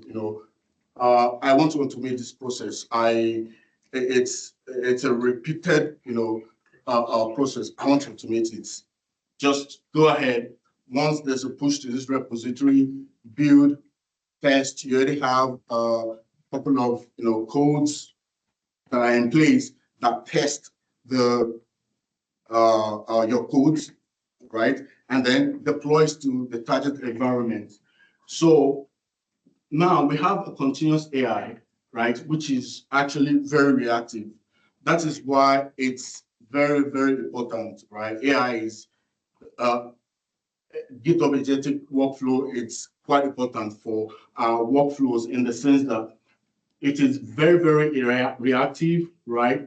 In terms of AI responding to particular issues, if there's a PR or if there's a comment, on a triage, right? It can react, okay? So it could be that there's an issue that was raised and then the developer or the person who raised the issue actually made a comment on that issue. So you have this agent to look into what the comment was and even gain more context into it. And there are situations where sometimes developers have issues and then you just have to reach out to them to get more clarity on, okay, what was this issue? You guys would literally sit, and share screens, for them to explain. But right now you have AI that can actually, based off of the context, right, that can actually already propose an issue or look into the different comments and propose an issue, propose a solution for you or an idea of what is going on. So we have continuous improvement, right? A scheduled AI-driven analysis right? And of course, it helps in terms of improving your workflow, not just your workflow, improving it makes you efficient. It makes every daily task you do, right, quite efficient and what. Yeah, I want to ask for this continuous improvement, daily Mhm. tasks of where will you say this particular agentic workflow places cron jobs? Yeah. Linux is cron jobs too. Yeah, it goes so you can look at this. You can look at these agentic workflows as your cron jobs, or as those that would help you, to run the cron jobs literally. So also in terms of data insights and governance, you can have an agentic workflow that can analyze, right, what you have in your repository in terms of data, right, and it can automatically update what the project state is. It's still part of giving feedback to you based off of whatever information it is that it's finds out. So, and then orchestration in terms of different repositories. Also, you can have agents that can work, within repositories, right? Multi repository operations, and what they do is, of course, they work in different repositories, and of course, centralize their reports. Okay, so the report is centralized, and you have quite, for those of us who work in big organizations and you will want to deploy the GitHub agentic workflows, that is a very good one, for us to literally look into. So in a nutshell, that's literally GitHub agentic workflow. And it's the same idea, right? Because I don't want you guys to think of it as we've got different solutions, right? This GitHub agentic workflow is peculiar to GitHub. Okay, so it's peculiar to GitHub, but it's the same idea. We've got other solutions that is also based off of this same idea and pattern in terms of agents, orchestrating things. So that would be I think that would be all. After this section, we have the demo section where we go into Section level. Please scan the code for. Yeah, so you can scan this code for the agentic workflow task. So it's a step-by-step guide, for you to go through, just like Emo said earlier. There's a hand So up. you can scan this. So is there a question? Okay. Can you just go back to the last slide so I can Okay. take a picture? This one? Yes, please. I have a question too. Okay. So it says weekly research. Can this be used to, I don't know, analyze a bunch of gambling sites and see what games have been released and see how granular could it go into researching competitors? Okay, so if I'm getting your question right, how does the agent help you in analyzing, probably researching other competitors in the game? In gambling. In gambling, okay. Yeah, So let me answer that. So now let's assume you have, of course, in the high gaming industry, for example, you're gonna have repos, right, where you have different data, right? It could be in deploying the different solutions, different gaming solutions and all that, and even research data, right? You can have, because GitHub also serves as an archive, right? So you can have an agent, of course, you can have an agent that looks into that particular repo, and you can, just like I said, you can write an instruction. You don't need to disturb yourself about whatever commands or configurations to set, in the YAML file. Just write a simple natural language that I want you to go into this repo and research, whatever, competitors we have, or if you can literally specify the names of your competitor and, give an update, or but if just type it in plain English. And that's what that would do. Sorry, what that would do, right, is it's going to compile, a summary for you based off of what is in your repository, okay, and give it to you to review. Okay, so that's Ezekiel wants to. Okay, so targeting, I think there's an embedded agent called researcher agent within the Microsoft Copilot interface. Okay. So based on your questions, I think what you're asking is somewhat general or generic, because you're asking about the game gaming industry, research about gaming industry. So researcher agent is fully capable of doing that because it's a way of checking for industrial trends, markets research, updates around competitors and industry sectors and all of that. So researcher agent does a good job on that as well. So just to also what he has said. Help. Yeah, so not to forget the agentic workflows, they can't go outside of your repository. Yeah. Okay. Yeah. So it's just within what you have in your repository. Yeah, of course. And then that answers that question. Yeah. How to go outside. Thank you. All right. So any other question? Let me go back to the demo. We need to scan that for the agentic workflow demo.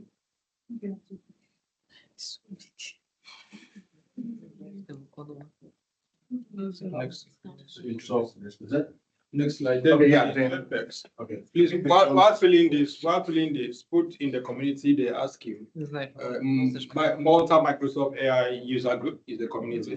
So they ask you that, put that. So next. Benjamin. Break before. So Next. Okay, Benjamin. No, break is after before the 1 hour session. So.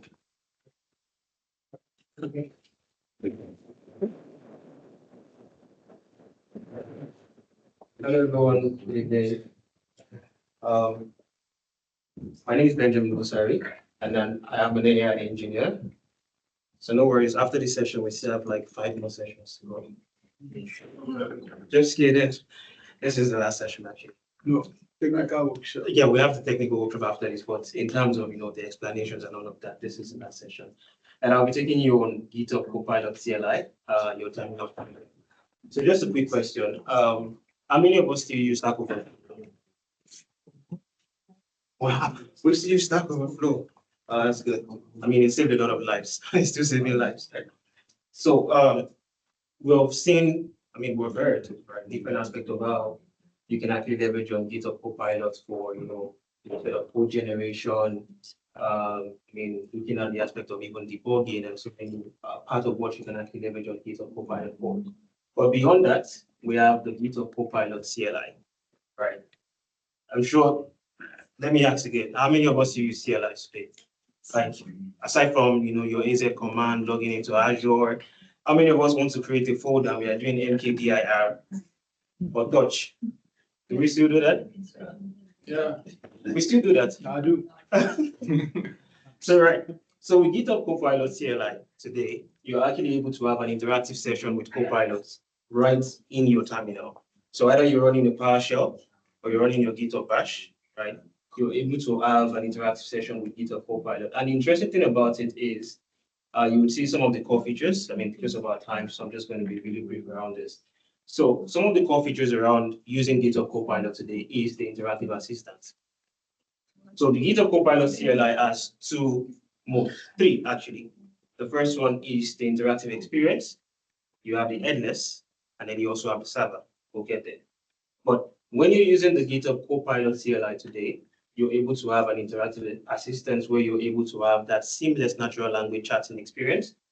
You send in a prompt, it gives you a response back, and it carries out the task. You have the code generation and modification, right? So maybe based off of certain aspect of instructions you give to the GitHub Copilot CLI, it's able to generate the code for you, set up your project folder structure, and also even modify that project folder structure based off of the prompt or the conversation you keep having with it. You also have the multi-file context awareness, and this majorly just speaks to, let's say, for instance, you want to iterate or build up another component based off of what you have in another file. You can always use the @ So we'll get there also too. So use the @ and then you call in those files, and you're actually able to, GitHub Copilot CLI is able to actually use this file, right, to actually generate the code or whatever bit of application it needs to do for you. Then there is a mode for multiple situations, endless automation, which I'll get there, tool execution and shell commands, lifecycle, event hooks, and the MCP server integration. Also be good, right? So just as I mentioned earlier, we have many modes within the GitHub CLI today. The first one being the interactive experience, which you simply call with the Copilot command. And then in the terminal, which would also be same, you're able to have that interactive experience with it, which natural language. And then you have the headless. Now the headless is kind of like this one-off prompt thing you do, where you just do Copilot-P, then you put your prompt in front of it, and then it just runs the command for you, gives you a response, and then you keep doing that process, which I honestly don't like doing. Then you have the Copilot server. And this part, as you see, just exposes your JSON RPC port for external clients to drive CLI functionality remotely. Now, moving on to the installation part, right? I mean, with GitHub Copilot on the IDE, you simply would sign into your GitHub on the VS Code extension. If you have the model accessible to you, you have it right there. Now, but with the GitHub Copilot CLI, it has 3 ways to which you can actually run installation. The first one, if you're using a Windows like myself, you can run the winget install github.copilot command. If you're using a Mac OS, you can run the real install Copilot CLI. And if you want to do cross-platform, right, you can run npm install -g at github /copilot. Now, getting into the interesting part of the GitHub Copilot CLI, right? So you have 4 main options here of what we call the powerful built-in agents. The first part is you have the general, you have research, which speaks to one of the questions I was asked earlier. You have the plan, and you have the autopilot. Now, I'll take this one after the other.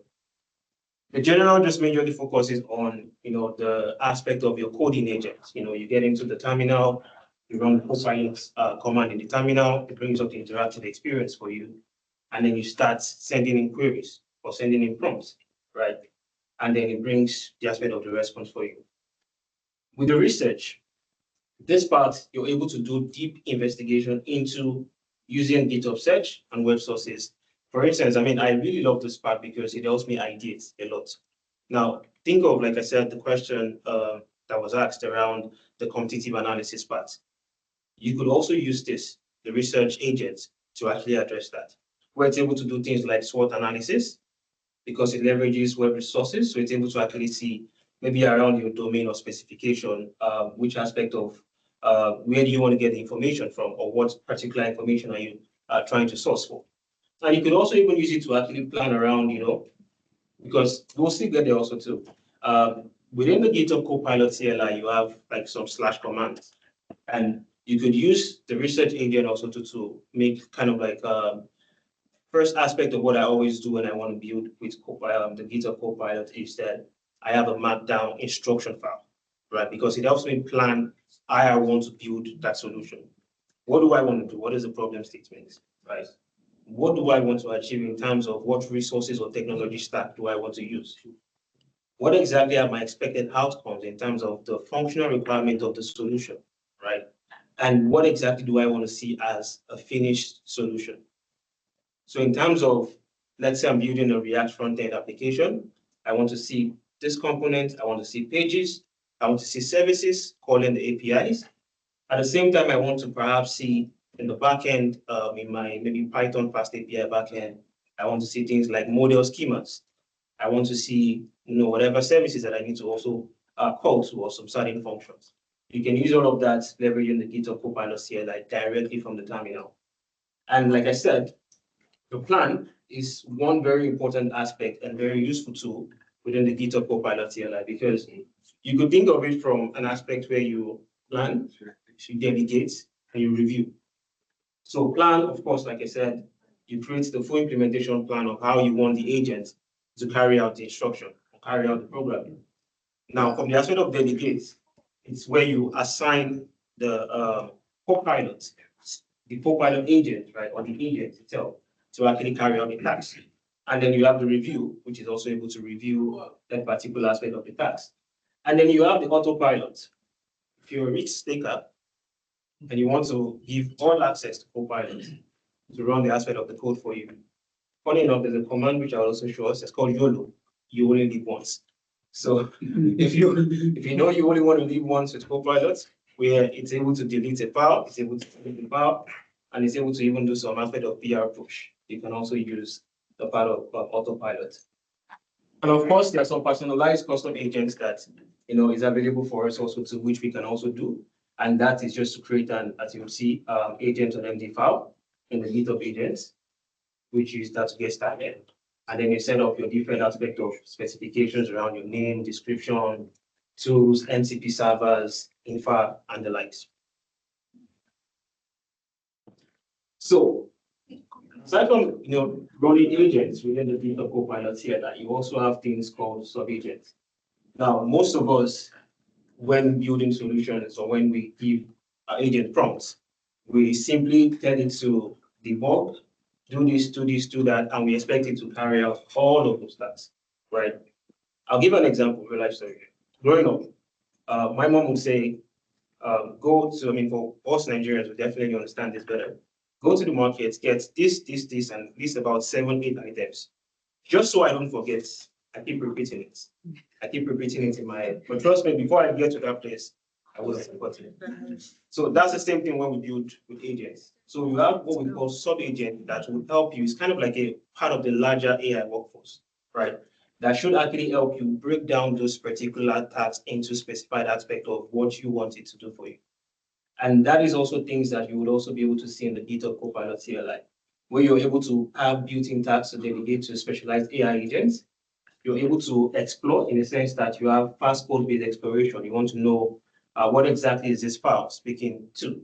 I mean, sometimes I use it a lot where if you actually have to do a lot of solution architecting, you will find it very frustrating, particularly within a team where everyone has 1 or 2 different iterations around how they think this will actually go. So every now and then, the data model of the particular solution keeps changing. And then you want to do gap analysis to know, what exactly is this? Where do I stand? What has been done? What has not been done? That is something that you can also do with, GitHub Copilot CLI, and you can actually do that with some of the sub-agents. Tasks, executing commands like test, build, links, general purpose, begin to multi-step tasks requiring full tool sets, and code review. This code review part brings me back to, I think, sometime when I was unfortunately brought into a code, Ionic version 2. Most of us that maybe are developers here would know that Angular can be very frustrating sometimes, particularly with deprecated packages, and then you have to do this, you have to do that just because you want to actually get this code to work. So I was going to actually review that code, and then I went on Stack Overflow, and I wasn't seeing exactly what I needed to do. And just like Harry Potter, Voldemort, the person that cannot be mentioned, I asked, who wrote this code? He told me, you don't want to know. That was the response I got, you don't want to know. Now, I wish I had GitHub Copilot at that point in time. It would have saved me a lot of, because it took like 10 years of my life trying to review the code and then trying to look at what exactly can we do. And lucky for me, while trying to review the code, Ionic version 2 got deprecated, and I think another version came up. So I was like, fantastic. I knew it. This is something that you can do seamlessly today with GitHub Copilot, and you can actually do it from the CLI also too. Now, Speaking about the slash command I mentioned earlier, which will also be shown in the demo, you have different slash commands. You have the slash agent, which is to switch to a custom agent. You have the slash model, which you want to see different aspects of models that you have within your copilots. So you want to see all the different arsenals that you can actually run. That would run and not feel like the arsenal we know. You have MCP, you have YOLO, like I said, you only leave once, enable permissions. You have slash diff, which reviews changes made in directory. So you perhaps made an update to a particular directory or to a particular file, and you want to actually do comparison of those files or those directories. You have slash diff command. Slash skills, which you can use to manage and call skills. Slash plan, I think I've talked about that earlier, where you plan out implementation before writing any aspect of any code. And then, of course, slash CWD or slash CD, which is where you change working directory sessions. Now, this is another interesting part about the GitHub Copilot CLI, because typically, let's say you have a working project folder, or you have 2-3 projects, maybe you want to go all out. You can actually, from the terminal, right, just keep switching directories and actually giving the prompts to Copilot, and it is still able to utilize and do whatever it is you want to do. So you don't have to open a new window. You don't have to perhaps close one session and open another session. No, you right while the other one is running, you can actually open another session, change the working directory, and also prompt it, and it's still going on. You have the reset allow tools. Maybe this part here speaks to what you have in the ULI. So maybe at this point, you've had a rethink of, okay, I made a bad decision. Shouldn't have had given all of the necessary permissions. You want to change that. You don't have to call on anybody. You simply run the reset allow tools, and it actually resets the permission. You have context. Context in this case here speaks to token usage within GitHub Copilot CLI, right? But the interesting thing about this also too is that you don't have to worry so much about it, because the GitHub Copilot actually manages this on your behalf, and you're able to track, aspect of tokens, which links to compact. So compact in the sense slash compact is not here, but compact is, let's say you want to actually minimize the aspect of how the agent is able to work across all your different folders and maybe increasing the number of tokens that you use. You can use compact, but like I said, the GitHub Copilot actually manages that on your behalf, so you don't have to worry so much about it. You have review, which you can use to run a code review to analyze changes, and then you have the slash plugin. Right. So like I mentioned, in the aspect where you need to reference a file or a folder or a structure, as a matter of fact, you can also use images, right? So think of, you have a Figma UI design, and you actually want to build from scratch based off of the UI design that was given to you. You can reference the image of that Figma, the screenshots, or you can, of course, maybe have the what do you call it now? The exported maybe TypeScript file or whatever it is from that Figma file, and actually use that, and then add it with the GitHub Copilot CLI. Sorry, I have a question. Yeah. Yes. So I was reading online that there was this guy. He used a prompt with screenshots, for example, to modify a UI. And then he prompted the Copilot by telling it to validate the changes by taking a screenshot itself. Can the Copilot CLI do that? Because, for example, on my Copilot work account, it tells me that doesn't have this ability, or it's restricted, something like that. Yeah. So with Copilot CLI, the GitHub Copilot CLI, right, you can actually add images, as you see. So in that case there, speaking to it, you want to validate the changes made to that particular image. Am I correct? Let's say, for example, you tell it to modify a front end. Okay. And you can supply the image manually, but then after you prompt it, for example, to change the menu layout or buttons or something, Okay. you tell it to verify the changes automatically. And can it use some MCP tool to take screenshots or something? I don't know, but in my own instance around that part there, so let's say you have, if I understand you correctly, you have the front end. You made changes to the front end already, right? And then you want Copilot, based off of maybe screenshot or whatever it is, to validate those changes you made to the front end.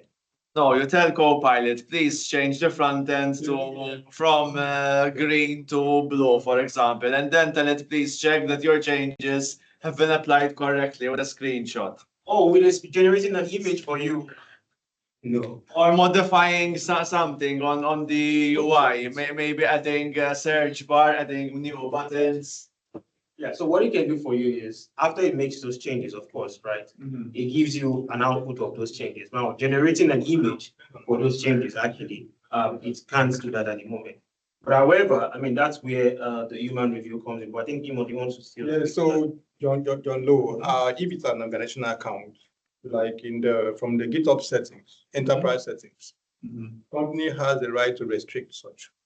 All right. They can restrict it for your own license. So I see. itself, I just use a snipping tool to snipe the Yes. and paste it on the.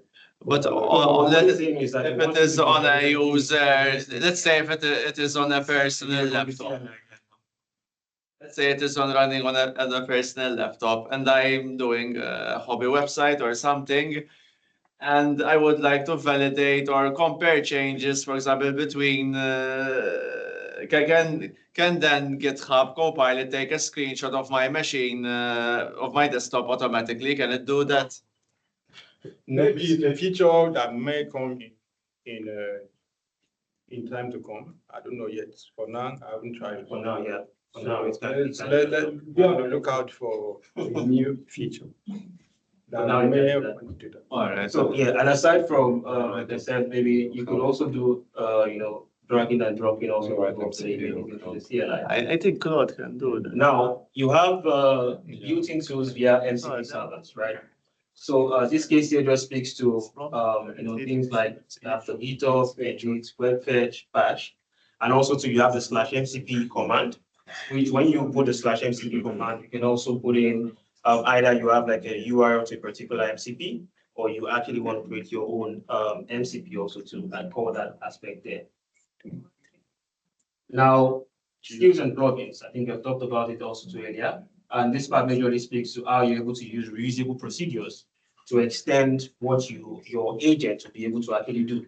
So, like I said, part of the interesting thing that I do when I build with Copilot is that I have like within my folder structure, I have skills, I have instructions, and then perhaps if you have a plugin, you still have that also too.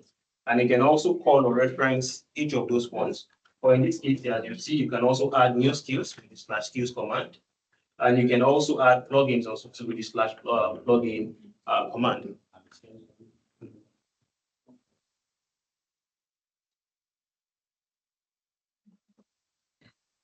So right, speaking to context. So speaking to context, right? So as I mentioned earlier, you have cases of within the CLI, infinite amounts of sessions that you can actually open. All you simply need to do is just changing the working directory which you're in. And you don't exactly have to close out any aspect of anything you need to do, because it's still able to work within the aspect of what it knows and still actually able to do that. And then the compact, like I mentioned, just talks about how you're able to summarize your current context and compact to smaller sizes. So in this case here, you're trying to look at how you manage tokens, because of course, for models like Opus 4.7, they actually are more expensive, right? 4.6 also too, even as against the Sonnet, yeah, exactly. So you want to look at, and if you're using those models, you definitely, like I said, maybe in the case of manually, want to compact those /compact to actually summarize how the model is able to actually work with the current context of what it's trying to do for you. But typically, like I said, also too, GitHub Copilot actually has that thought also to in mind, and there are things in place for that. Now you have the parallel Copilot. So similar to the aspect of where I said you could have different aspects of context, you could have two projects also too in separate terminal split things. And in this case here, you see you have GitHub Copilot working in one aspect, and then you also have it working in another aspect also too. So two projects where you have GitHub Copilot CLI working across those two projects. If you're prompting this, you're prompting that, but of course there's human need to do. So you have to do a lot of reviews in this case here, and that is not the best practice or advice. Now, also for the aspect of the demo, which we'll be going into shortly, you can scan this, right? And then like my other co-speakers have mentioned, so we have like packs already in place around how you can actually, use GitHub Copilot CLI at your own time also too. So this should be menus. And then we can also do this too to fill the surveys. We're doing that. You don't want to get the hits.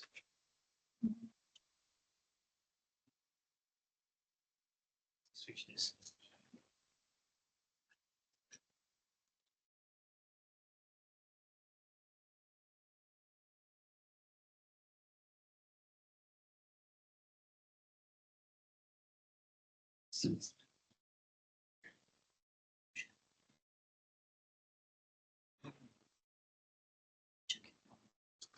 Right. So we'll just quickly look at some parts around the GitHub Copilot CLI. So it's not just what I say, it's word of mouth. So let me expand this. Right. So I'm going to switch to PowerShell. So I have in my own case here the Copilot CLI already installed. So how then do I start up the Copilot interactive session? So I do that with Copilot. So this awakens my agents, and as you can see, my network. Interesting, sorry.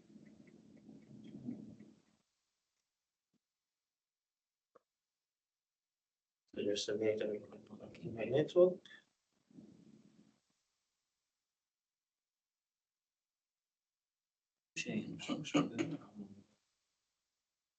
So while that comes up, so let me just do it again. Show. And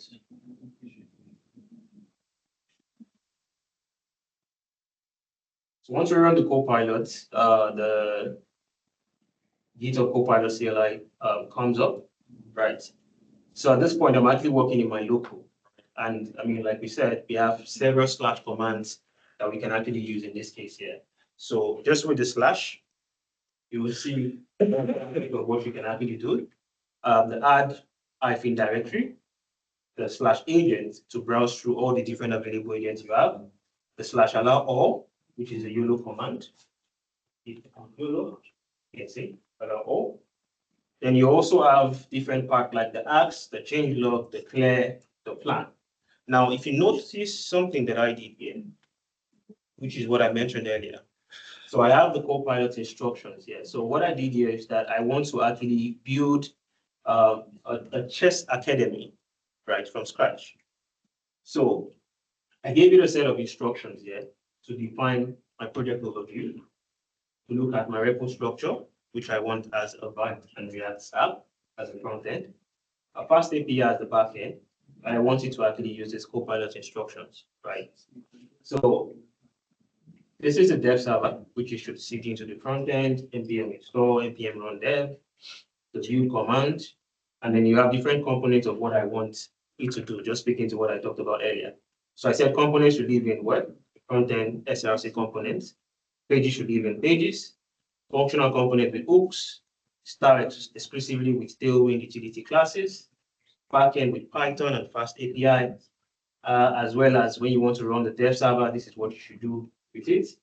And then run the single test, run all tests, conventions, key features to build, because I'm defining what I actually want to see within my solution.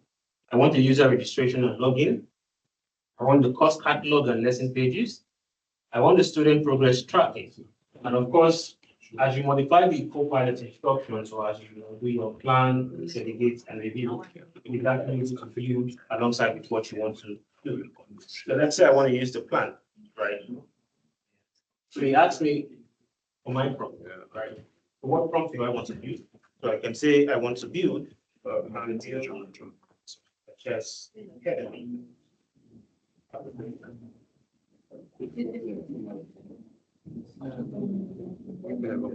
You can see after giving the command, it starts thinking, it goes into the directory, right? And then it starts implementing the plan. Let's see, yes. So it reads, as you can see, just like I mentioned, the aspect of the Copilot instructions. So as you modify the instruction, also too, it's able to understand that aspect and actually do it for you. Now it says, do you want to build all features for the implementation? Or do you want to start with the core infrastructure plus authentication only? Or do you want to start with the course catalog, the authentication, the infrastructure? Or you want to decide what best approach you want to do, right? So this is the interactive aspect that I mentioned with using the GitHub Copilot CLI. Now, if I want to use the other aspect, which is the headless CLI, so let me just open up this also too.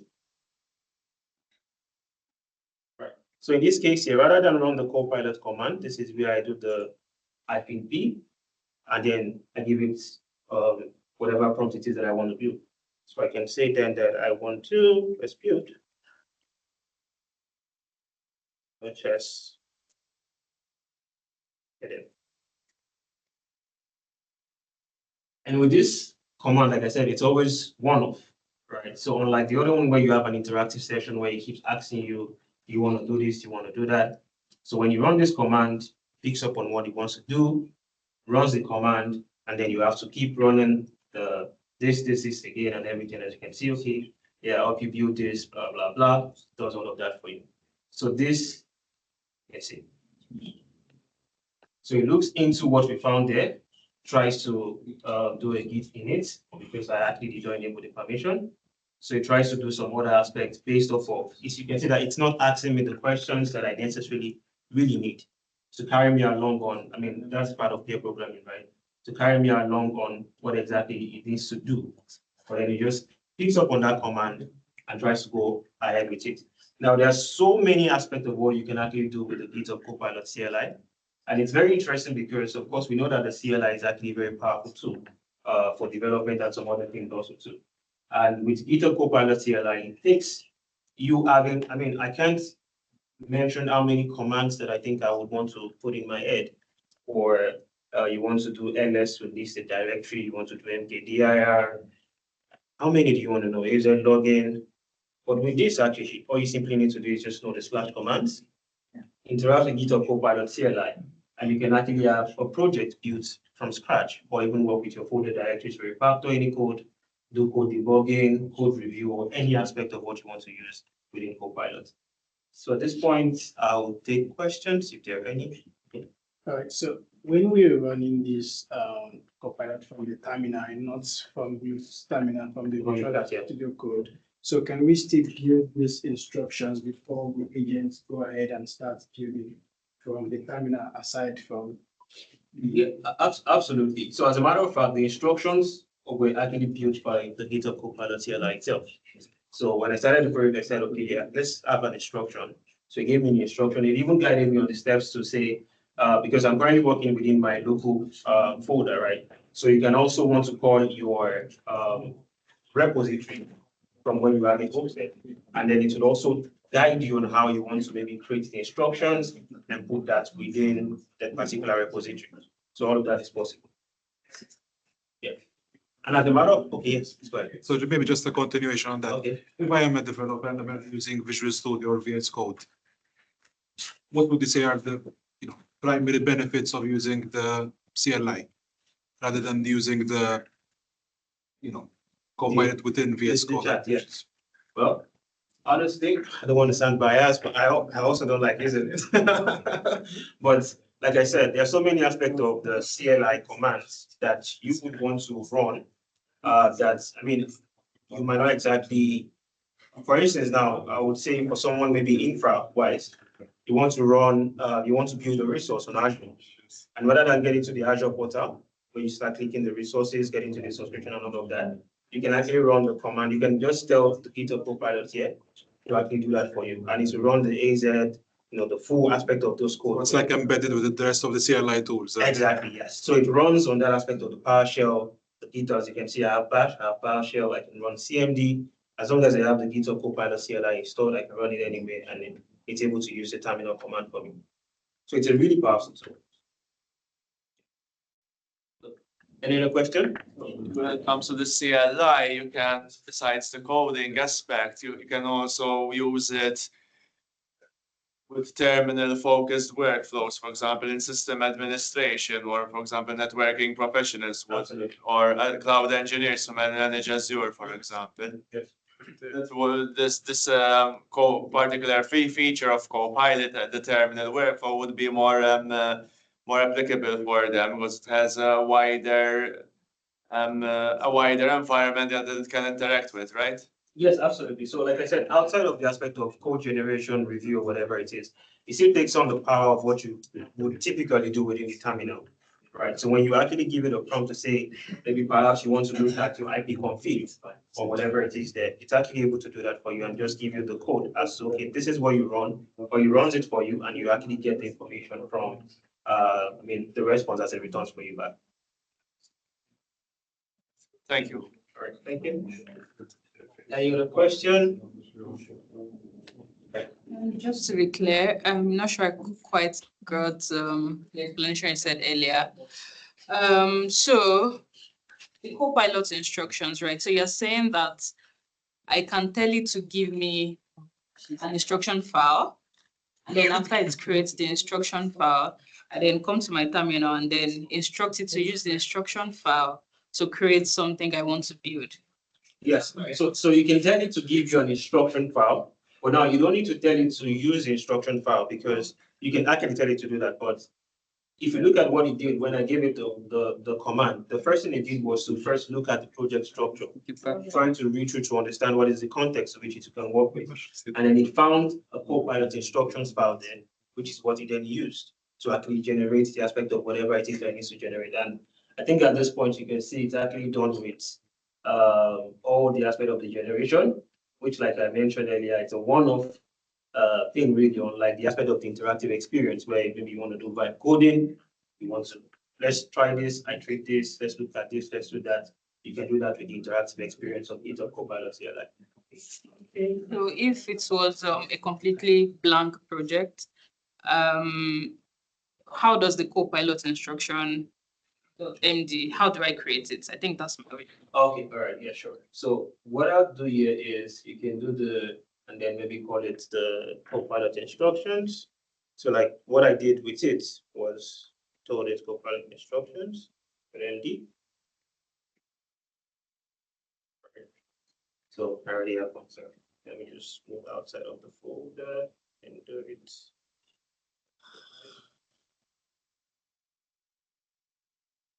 So let's say one. Right. So after creating Sorry, does this, it have to be named that way? no, you can name it anyhow you want to actually name it there. But I think it's just there's some things you call best practices and standard. You also need to follow through, right? So just so you don't have issues or problems later on. So then here I can say Copilot, right? We're using the one of command, -T, and I can say create an instruction file. Use for chess academy things. So in this case here, I've already created the file, but I'm just showing again that if you actually wanted to maybe do the aspect of the creation of the file, you can then go ahead to do all the different aspects of what you want to do. You can use the one command. And then you can see I'll create a comprehensive instruction file. And then let me create the instruction file directly in the current directory. Say,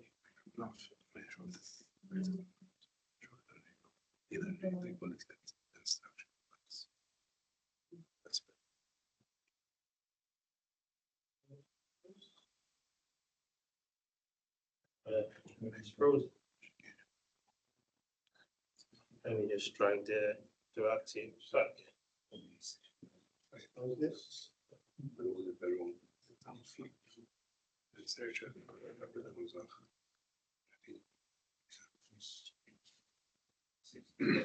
So in this case, I want to say create instruction with the development of just Academy.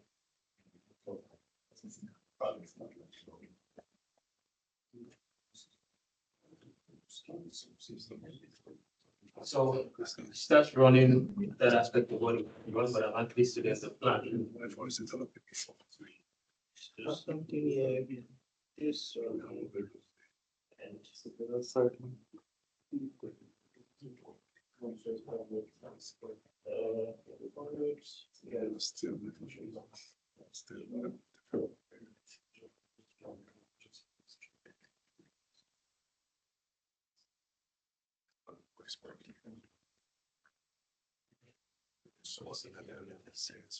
so you can see it picks up on that, and then it looks at the folder.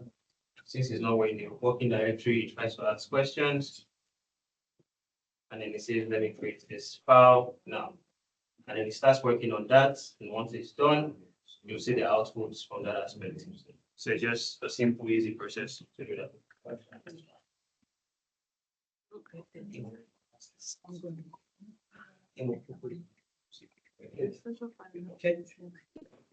All right. Thank you. Thank you.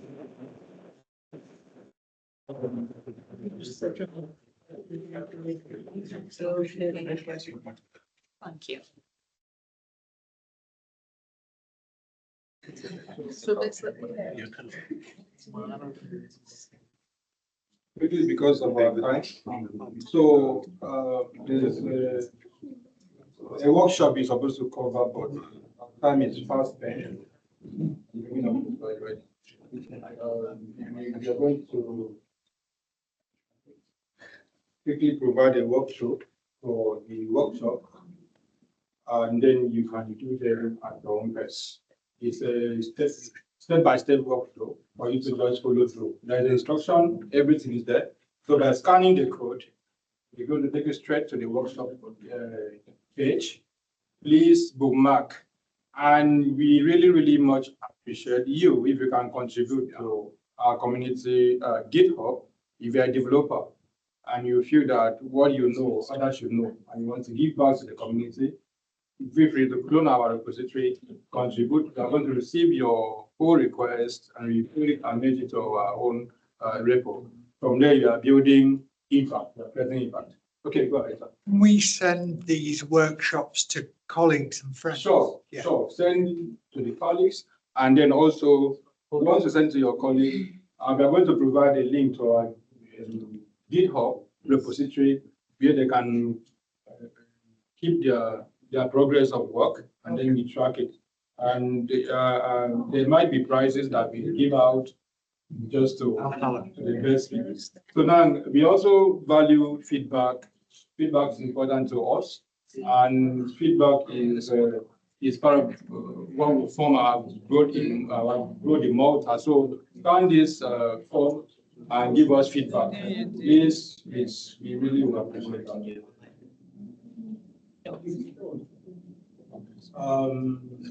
Let me know when you're done scanning.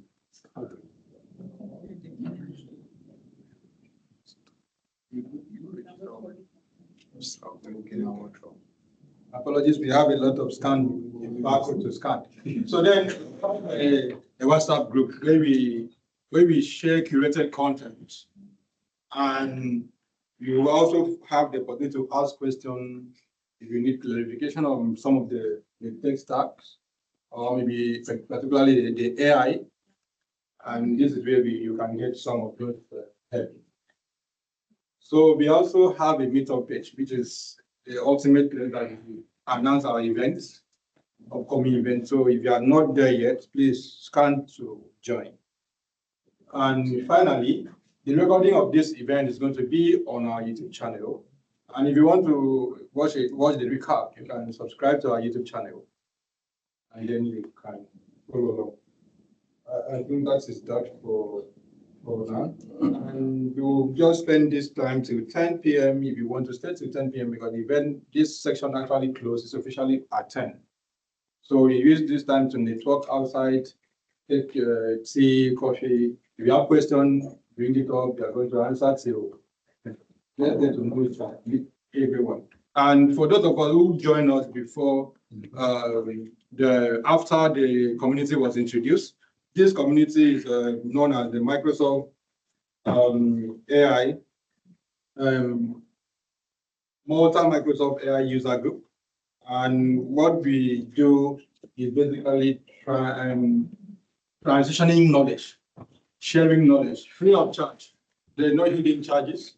And if you wish to be part of those who can impact others, and you want to join the leadership team, we are very much open to access you. Our mission and everything is, we were founded in February 2017, 2026.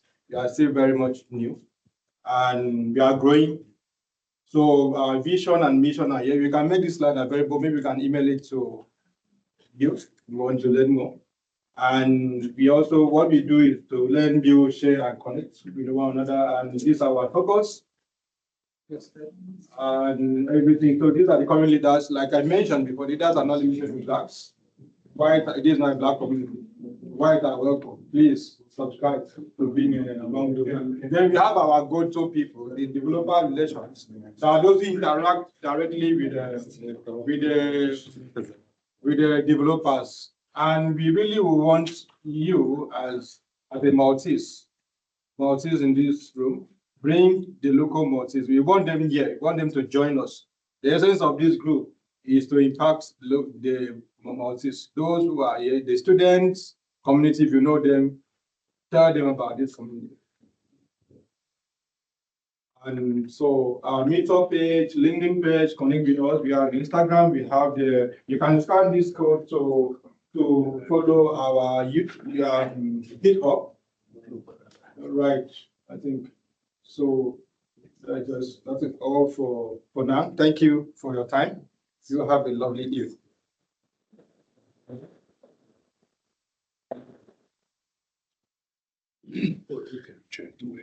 You can network.